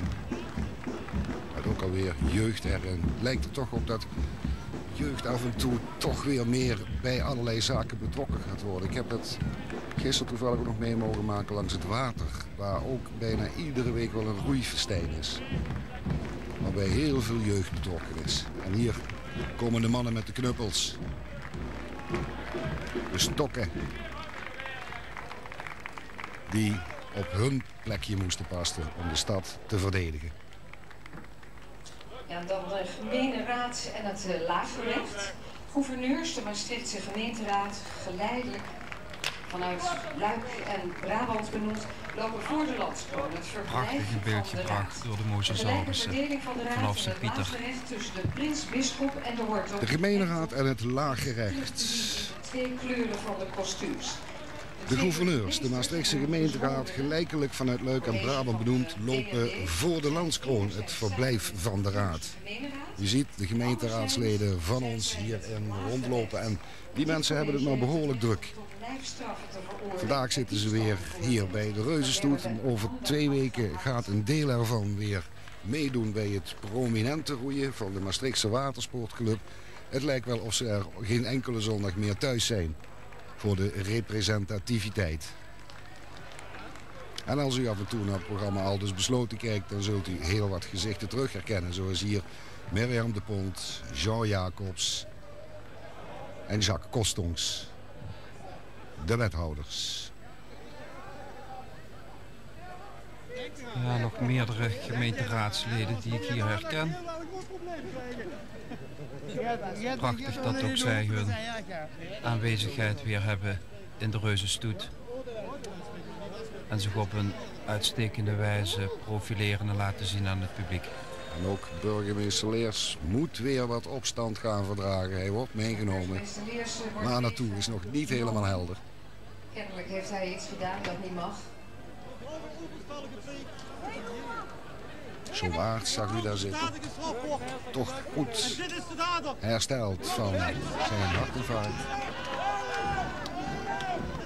Iemand beschuldigt burgemeester Leers van het daderschap. Alleen, we kunnen van hieruit niet precies zien waar hij dan van beschuldigd wordt. De jongste wethouder, Wim Hazeu.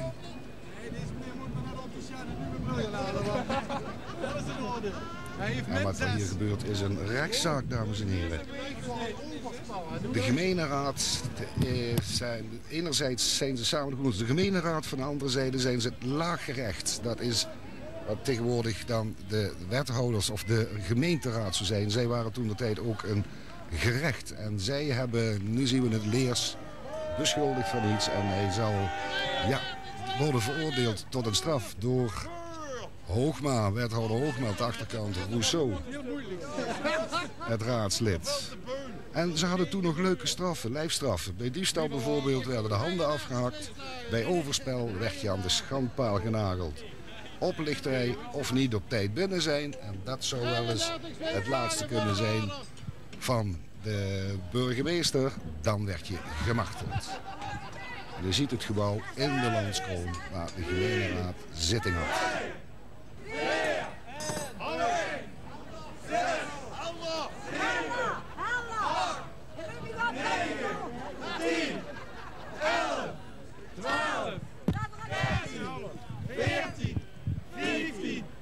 Enthousiast publiek die roepen Harelig, Harelig. 19, 20, 21, Nou, dat moet wel een behoorlijke oplichter geweest zijn. 24, 26, 27, 28, 29, 30, 31, 32, 33. Gemeenteraad bedankt. Daarna zullen we meteen moeten verkrachten. Aha, dat was een verkrachtingszaak en daar kreeg hij dus 33 zweepslagen voor.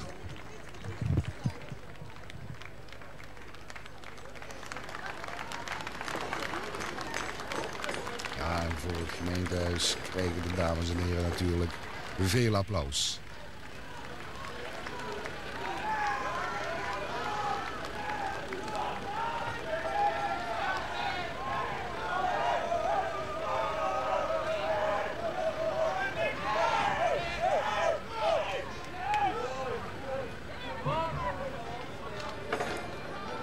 In de tijd kregen de invloeden van de ambachten tot steeds meer onafhankelijkheid van Maastricht ten opzichte van de beide staatsheren.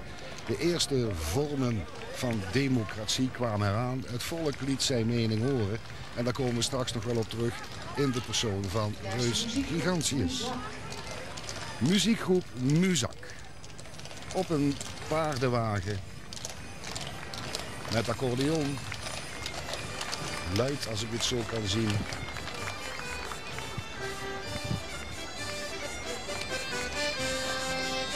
En draaien.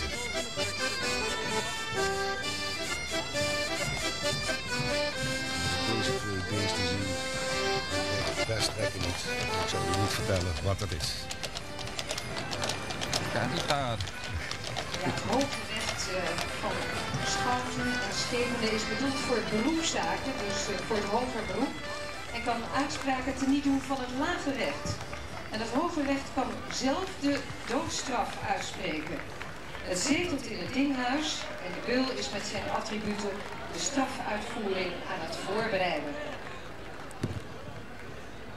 We zeiden het net al, het laaggerecht. Dat was de gemeenteraad, maar hier hebben we ook nog een hooggerecht. En dat kennen we in deze tijd ook nog. We zien daar Theo Bovens bij zitten.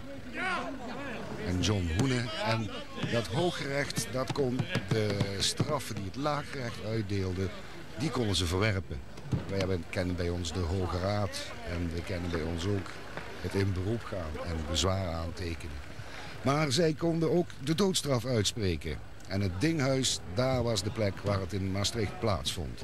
En de beul, die oefent met plezier zo te zien aan het schavot.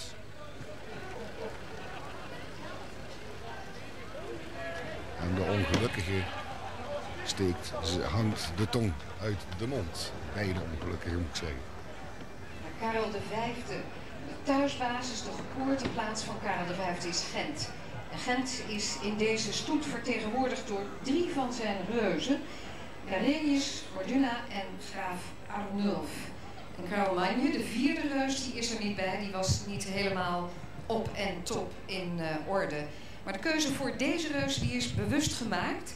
De stichters van Gent zijn hertog Karenius en vrouw Gorduna. En Gent zou eerst Carinea geheten hebben. En anderen zeggen dat dit eerst Gorduna heette. En Carineus was hertog der Wandalen. En later is zijn plaats Wanda genoemd, dat via Ganda tot Gent geworden is.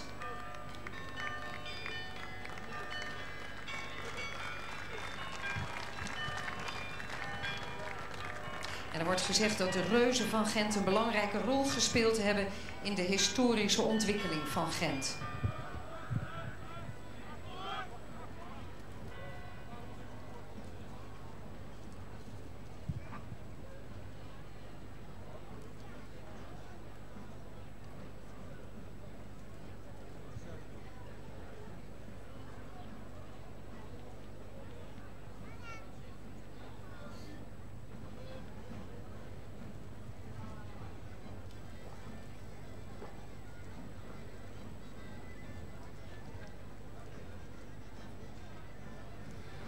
Karel V wordt op 6-jarige leeftijd hoofd en soeverein van de orde van het Gulden Vlies. De bekendste orde die er zowat bestaat. De rijken vieren feest en de burgers moeten de samenleving draaiend houden. En zo is het vandaag de dag vaak nog. Originele klok Grameer van de Sint-Servaas. Grameer van de Sint-Servaas refereerde op diverse manieren aan Karel V en zijn rol. Zo is bijvoorbeeld de afbeelding van de adelaar als symbool van het Roomse Rijk der Duitse natieën in de klok gegoten. En de adelaar van het Duitse Rijk waar Karel V van is geworden. Karel de Keizer van is geworden.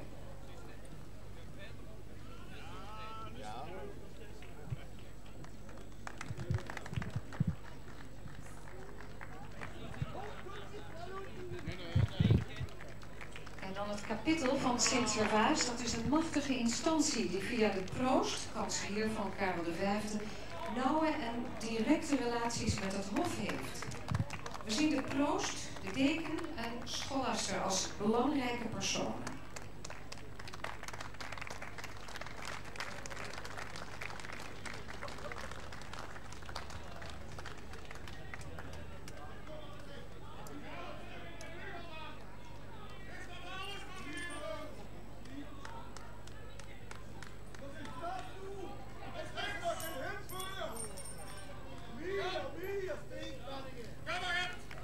Het kapittel van Sint-Servaas is een machtige instantie die daar langskwam. En van Karel, nou ben ik even de draad kwijt. Het kapittel van Sint-Servaas is een machtige instantie die via de kanselier van Karel V nauwe en directe relaties met het hof heeft. En de kerk had toentertijd heel veel invloed wat betreft de politiek. Er is vooraf duidelijke beïnvloeding van de 7 Duitse vorsten om de keuze op Karel V te laten vallen. De vraag is of daar steekpenningen bij aan te pas kwamen.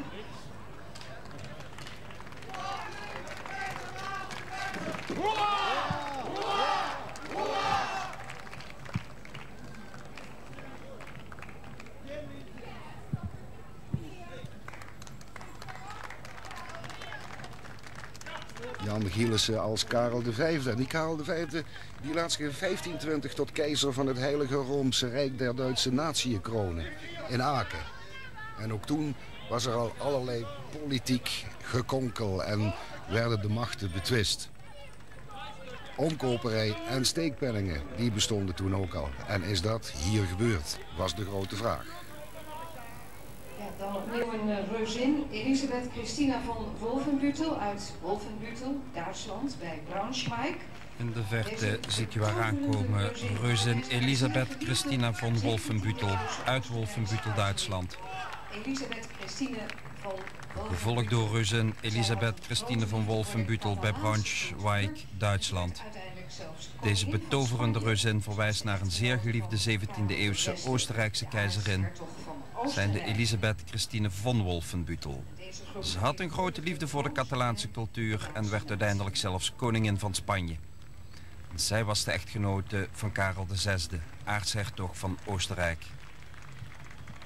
En de groep vertegenwoordigt dan het Roomse Rijk der Duitse natieën.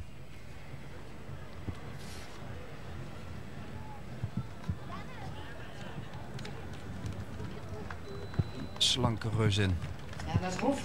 En zoals gezegd, er was een groot verschil tussen het hof, de rijken en de armen. Het hof dat vierde de feesten en de armen en de burgerij moesten gewoon de wereld draaiende houden en de economie, voor zover die toen ook al bestond. Maar het hof gaat zich steeds decadenter gedragen. Een Romeinse keizer heeft van de paus behalve politieke macht ook geestelijke macht gekregen. Maar keizer Karel, die heeft dat niet gehad. En toch wordt hij wel afgebeeld met in zijn hand een bol met een Rooms kruis. La Liga, de gouden adelaar uit Reus, Spanje, met zijn begeleidende muziek. En de begeleidende groep gaat als symbool van het decadente hof mee. Hij maakt gebruik van fonteinen die wijn spuiten, erebogen en het uitdelen van geld. Laten we even gaan genieten van de heerlijke Spaanse muziek.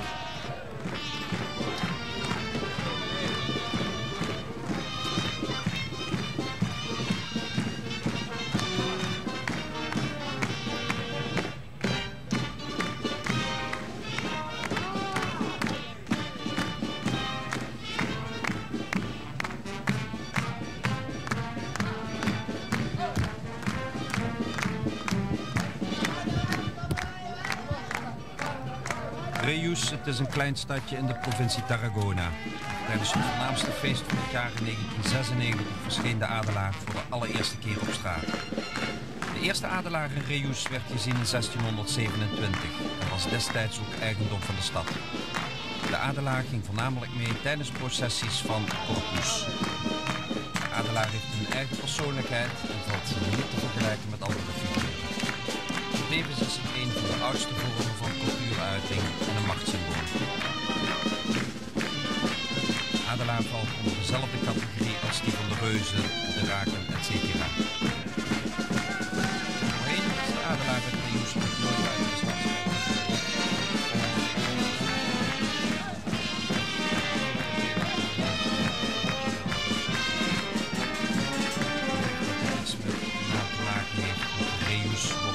Geschreven als Reus.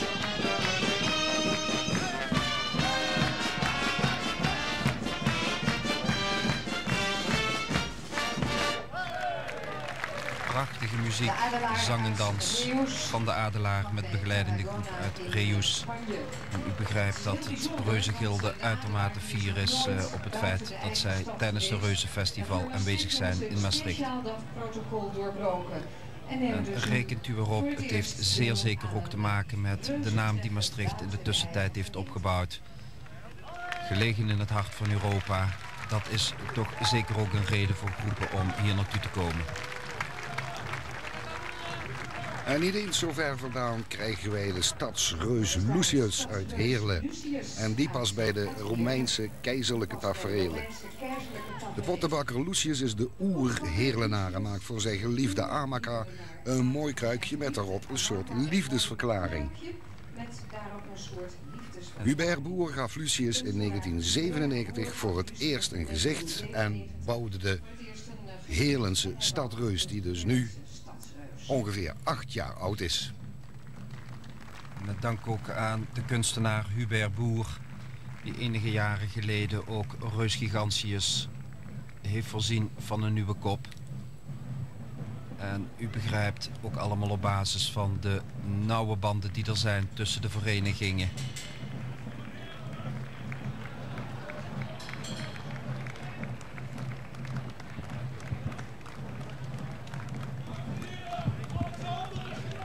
Oorlog voeren is één manier om te komen tot gebiedsuitbreiding en invloeduitbreiding, maar ook huwelijken. En dat gaan wij zien.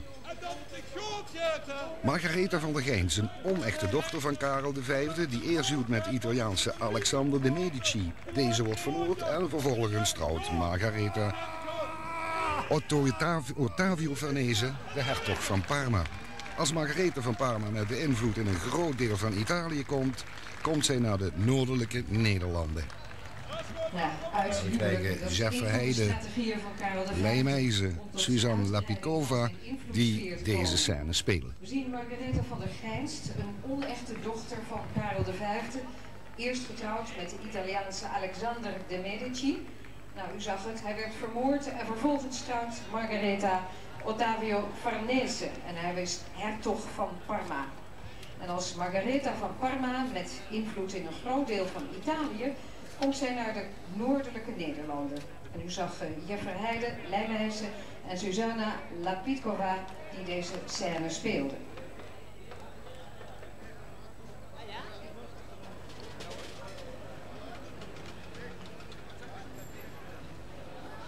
En wij blijven nog even in Spanje. Antribal ina cultura, ofwel de reus tribal. Die betekent werk en de reuzin cultura betekent cultuur. Werk en cultuur representeren Spanje. De Capgrossos primavera y estiu, ofwel de reuzenhoofden primavera, lente en estiu, zomer, begeleiden de beide reuzen bij alle uitstapjes die ze maken. Het is een Catalaanse groep.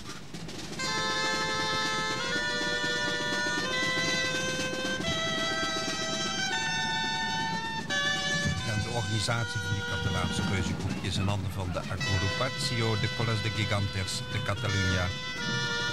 Het is een associatie van Catalaanse reuzendragers.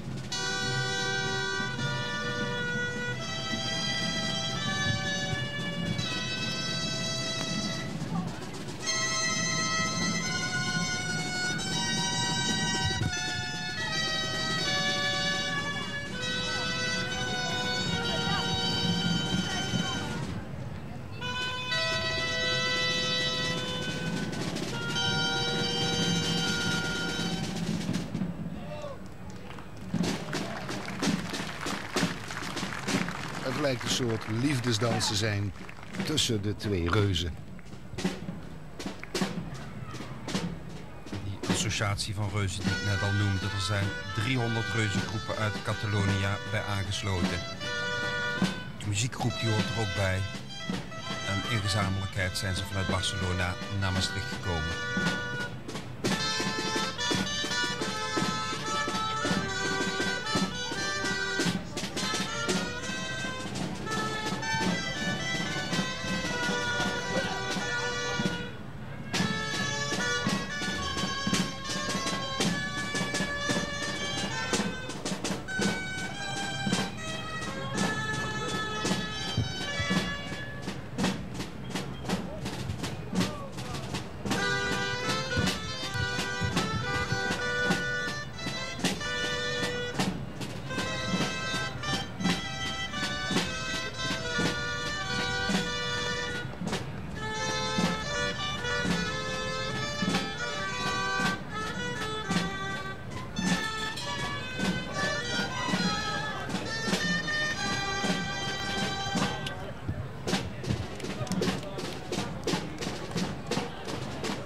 Best wel wat fantasie nodig bij deze muziek, omdat de drummer schijnt een iets ander ritme te hebben dan het blazersgedeelte.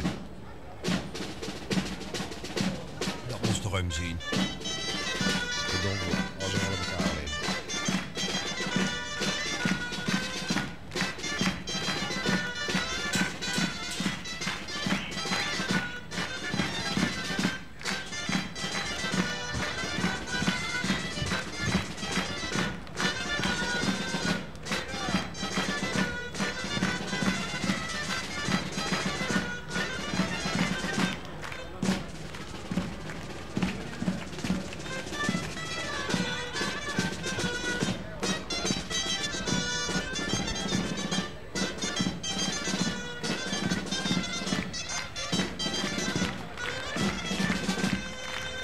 De reuzengroep uit Barcelona. Er werd dus wat afgetrouwd in het Spanje en Karel V zelf trouwt met Isabella van Portugal. Naast Portugal kreeg Karel V nu ook invloed in de pas ontdekte nieuwe wereld Amerika. De zon gaat in mijn rijk niet onder, kan nu met recht gezegd worden. Karel en Isabella is het bruidspaar Finn en Karen, dat gisteren geheel in stijl getrouwd is in onze lieve vrouwenbasiliek in Maastricht. En Marnix, was je erbij?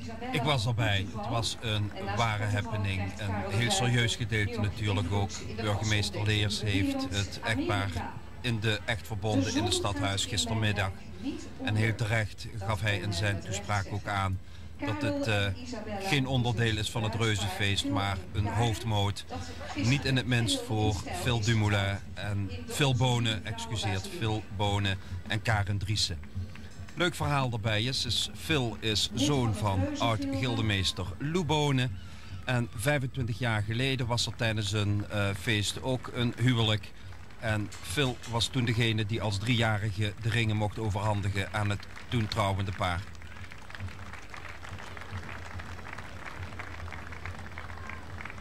En aansluitend aan het huwelijk in optocht richting de Schlevrouw, waar ze in de Onze Lieve Vrouwenbasiliek in de echt zijn verbonden. Een mis volledig in het Latijn. Het was een prachtig onderdeel van het hele reuzenfeest. En nog steeds geldt tegenwoordig cultuur en PR, public relations. En dat hadden ze aan het hof van Karel V ook al in de gaten. Dus wat gebeurde er? Er werden kunstenaars ingehuurd. Die moesten portretteren en allerlei zaken moesten maken, waardoor anderen op hun attent gemaakt werden. Bekende schilders als Breugel de Oude, Bos, Rogier van der Weijden en Pieter Koeken van Aalst. En deze laatste wordt ervan verdacht de oorspronkelijke reus Gigantius in 1515 gecreëerd te hebben. En we zagen hem net aan het werk. Ook reus Jean van de Van Eyck Academie is hier vandaag. Maar dat is een reus zonder lijf, maar niks. Inderdaad. Jean is laag bij de grond. Een grote kop, kleine benen, korte benen. Waarom heeft ze geen lijf? In het burgerregister van Maastricht. Dat weten we ook niet. Nee, ja, een nieuw fenomeen reus dan maar. Waarom ook niet? Het is gemaakt door de Jan van Eyck Academie. En het is in ieder geval face-to-face op deze manier. Ja, en wat schijnt is dat ze gaat intrigeren. En Jean, oh ja, we zien het al, is een zogenaamde walking head. Dat ze de Maastrichtse taal zal moeten leren. En een walking head reus, dat is een reus waar alleen het hoofd maar van rondwandelt. Maar het is wel makkelijk om eraan te kijken. Je hoeft niet de hele tijd met je nek of met je hoofd in je nek te zitten. En dan krijgen we Guillem Cabit en Guillem Bassa, reuzen van Alaro, Mallorca, Spanje, ook weer, met begeleidende groep en muziek. Hebben jullie met dit soort groepen nou ook veel contact, Marix? Nee, veel is overdreven. Daarvoor is de afstand toch te groot en zijn de consequenties om elkaar frequent te bezoeken, dat is niet te realiseren. Wat niet wegneemt dat je je contacten hebt en zeker met degenen die historisch ook onderlegd zijn, die weten welke reuzen passen in welk tijdsbeeld. En op die manier zijn de contacten dan wel gauw gelegd. In ieder geval is een tijd geleden is het Reuzengilde wel een keer op bezoek geweest in een gigantisch reuzentreffen in de buurt van Barcelona. Een ware happening waar we met de vereniging naartoe zijn geweest om daar ook onderdeel te zijn van het treffen aldaar. En natuurlijk doe je ook op zo'n moment je contacten op met de reuzen die van de verdere plekken in Europa zijn. En ja, adreskaartjes, ze zijn toch gauw uitgewisseld. Je duidt elkaar op websites. En ja, wat dat betreft is het natuurlijk tegenwoordig wat eenvoudiger en sneller communiceren met elkaar. En burgemeester Leers krijgt een pakket, denk ik, van Alaro.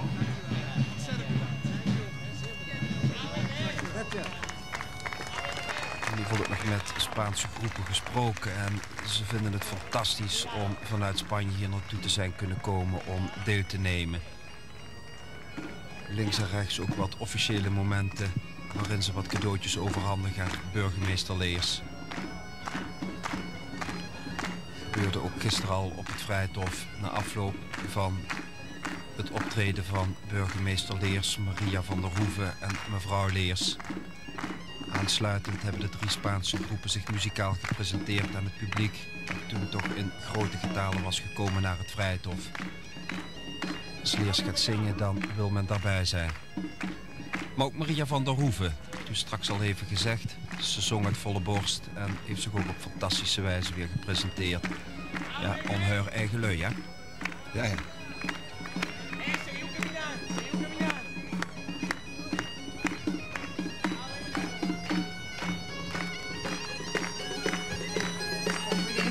Reuzengroep uit Alaro. En als die voorbij zijn, dan gaan we langzaam naar het hoogtepunt en het einde van de stoet. Het bezoek. De Grande Tour met Karel V in 1550 moet ik zeggen, waar de reus Gigantius voor het eerst werd getoond. En we zien zo dadelijk het voorbereidend spektakel, de stoet en het voorbereidend feest.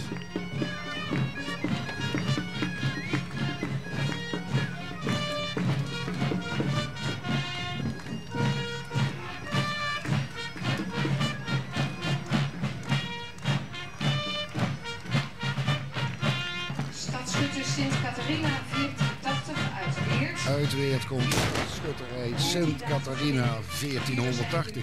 14 dagen geleden hebben ze een 550-jarig jubileum gevierd.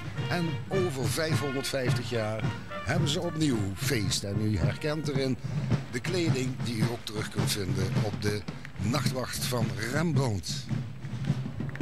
Dat snap ik nog niet helemaal van zo'n vereniging eens in de 550 jaar feest.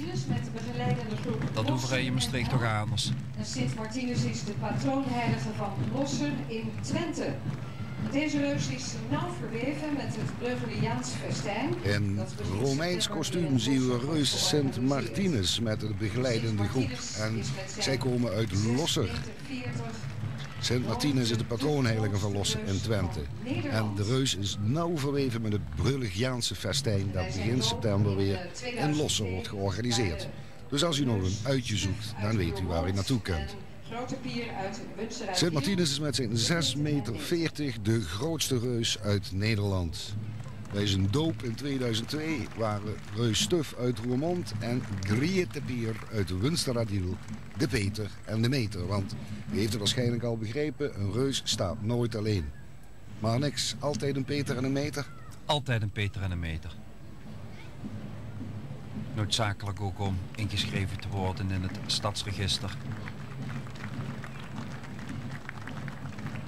En waar worden die reuzen in het stadsregister ingeschreven? Toch niet in het bevolkingsregister? Of is er een apart reuzenregister? Gewoon in het bevolkingsregister stonden ze tussen de groenlui. Met adres erbij? Zonder adres. Dan de reuze Peer Parel uit Oosterwijk in Noord-Brabant. En Heukelomse Mie uit In ieder geval is in Maastricht Reus Gigantius die onder de 6 meter moet blijven. Om in ieder geval op die manier gegarandeerd te zijn voor een doortocht overal in de binnenstad. Kan die niet overal doorheen? Nu wel dus. Nu wel. Peerparel uit Oosterwijk en Heukelomse Mie uit Heukelom, beide uit Noord-Brabant, ook met muziek. Peerparel en Heukelomse Mie vormen samen met reuzin Ermelindus uit Moergestel een drie-eenheid. In het kader van de zogenaamde gemeentelijke herindeling zijn de drie dorpen met ingang van 1 januari 1997 bij elkaar gevoegd. Heukelom, Moergestel en Oosterwijk gingen vanaf die datum samen als één gemeente.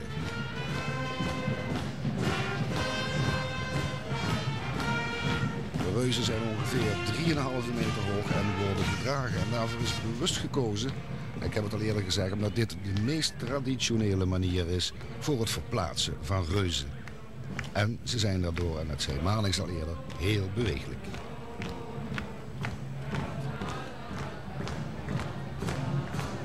Je kunt het niet zien, maar de binnenkant van deze reuzen is vervaardigd van willige tenen.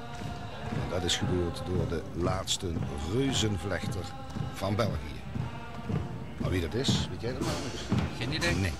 Ik zou bijna zeggen, laat ze er dan zuinig op zijn. Ja.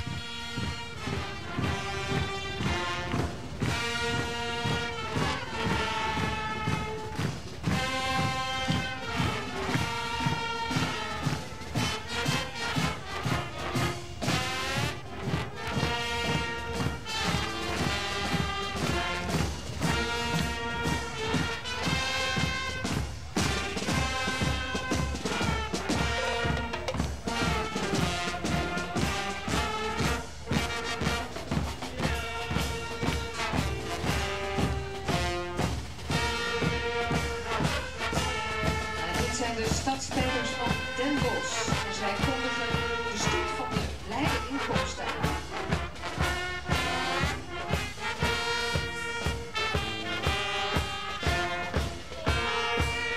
Dweilorkest noemen ze het wel eens, maar het zijn toch de stadspijpers van Den Bosch. En zij kondigen de stoet aan die eraan gaat komen. De grote feeststoet voor Karel V. En dan komt het geschenk van de burgerij voor de hoge gasten. Karel V, maar hij heeft ook nog iemand meegebracht die in die tijd ook leefde, Philips II. Heeft al gemerkt, de Spaanse invloeden waren groot en zijn ook in deze stoet groot. Maar veel geld heeft Maastricht er niet voor over. Voor die hoge heren, maar niks. Waren we toen arm of wilden we gewoon het geld zelf vasthouden? Ja, wat is arm of het geld zelf vasthouden, John? Zoals ik al eerder zei, er was een stad voor ons die gaf 15.000 gulden of florijnen of penningen. En bij Maastricht moesten de heren het met een karige 3000 doen.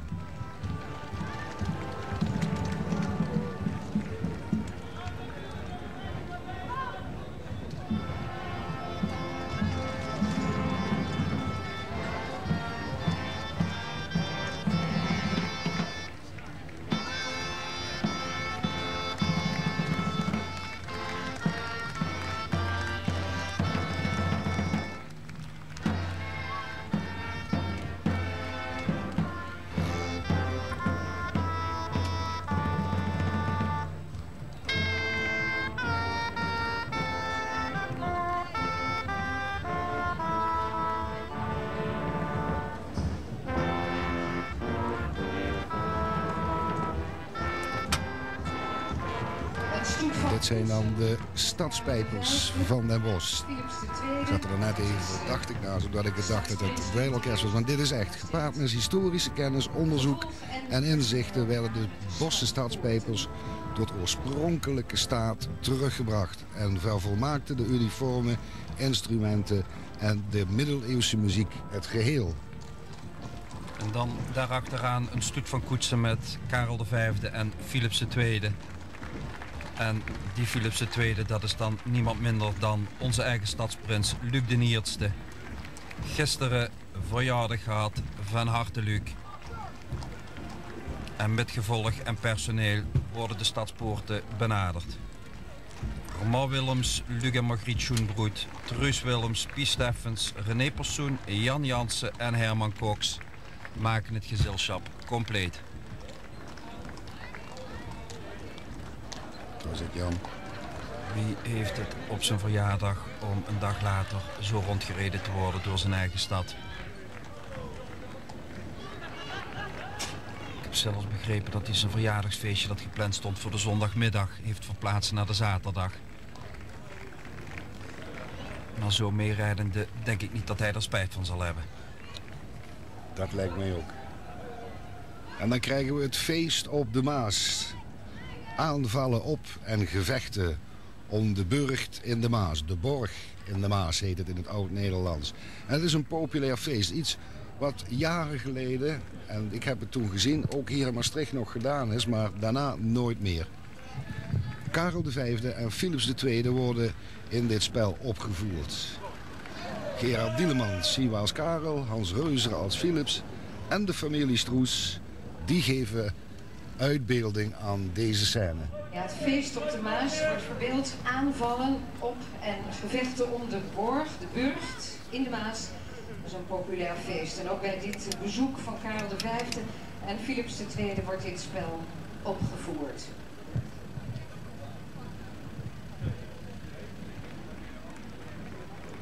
En je ziet onder andere Gerard Dielemans als Karel, Hans Reuser als Philips en de familie Stroes.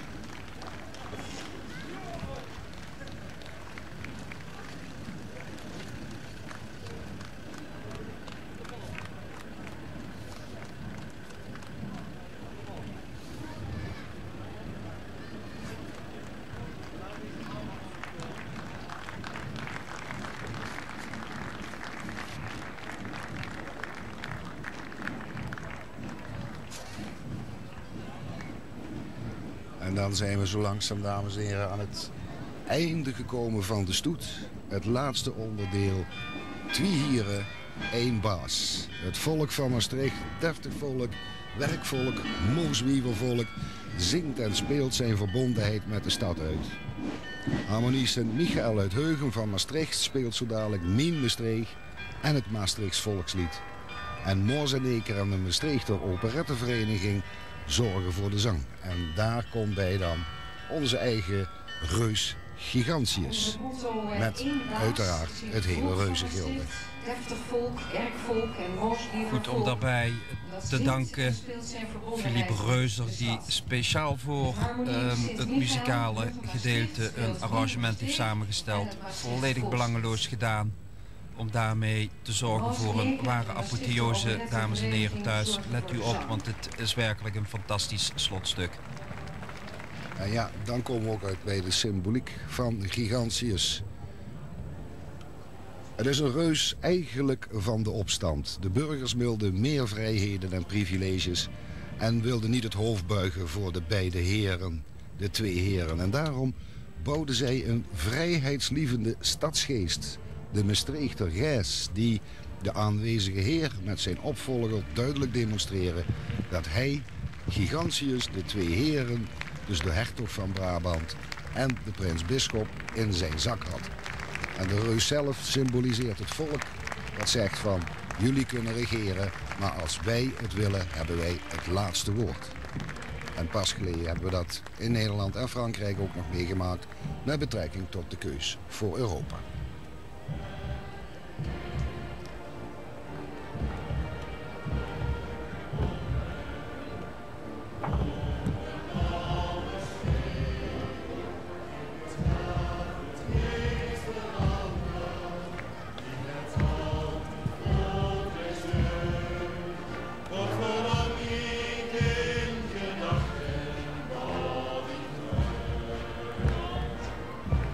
flesje champagne voor.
Applaus.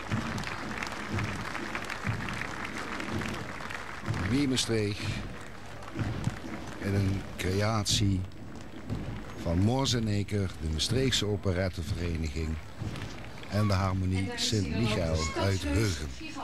En daar is er aan, Evenus, Reus Gigantius. Begeleid natuurlijk door het Reuzengilde en de gildebroeders en zustertjes die samen met de kinderen de reus begeleiden. Een fantastische groep lui, een totaal bestand op het moment uit een 17 maand. Met de vrouwtjes en de kinderen erbij buren als dat al gauw een stuk of 40. Dan zien er nog ouderlings. Ja, dames en heren, deze stoet, dit prachtige feestweekend, dat hebben wij het volk en de ouderlings, dat zien degenen die in het verleien bij de reus actief zijn geweest en die nou minimaal 2 reuzenfeesten ouderling kunnen weuren om op die manier in rust actief te blijven bij het reuzengilde en op hoogtijdag wie nu achter de présence te geven en weer met op te komen de groep. Een blijk van waardering van ons. En daarmee, dames en heren, zijn we gekomen terwijl we naar het Rutenhof kijken van Gigantius die de heren de wacht aanzegt aan het einde van de Reuzenstoet Maastricht 2005. Wij hopen dat u met plezier heeft gekeken en u weet, na deze uitzending komt hij nog 2 keer van de week op TV Maastricht. En wij danken u voor uw aandacht. Namens Marnix en mijzelf wens ik u nog een fijne nagedachte toe van deze stoet. Bedankt voor het kijken en tot ziens.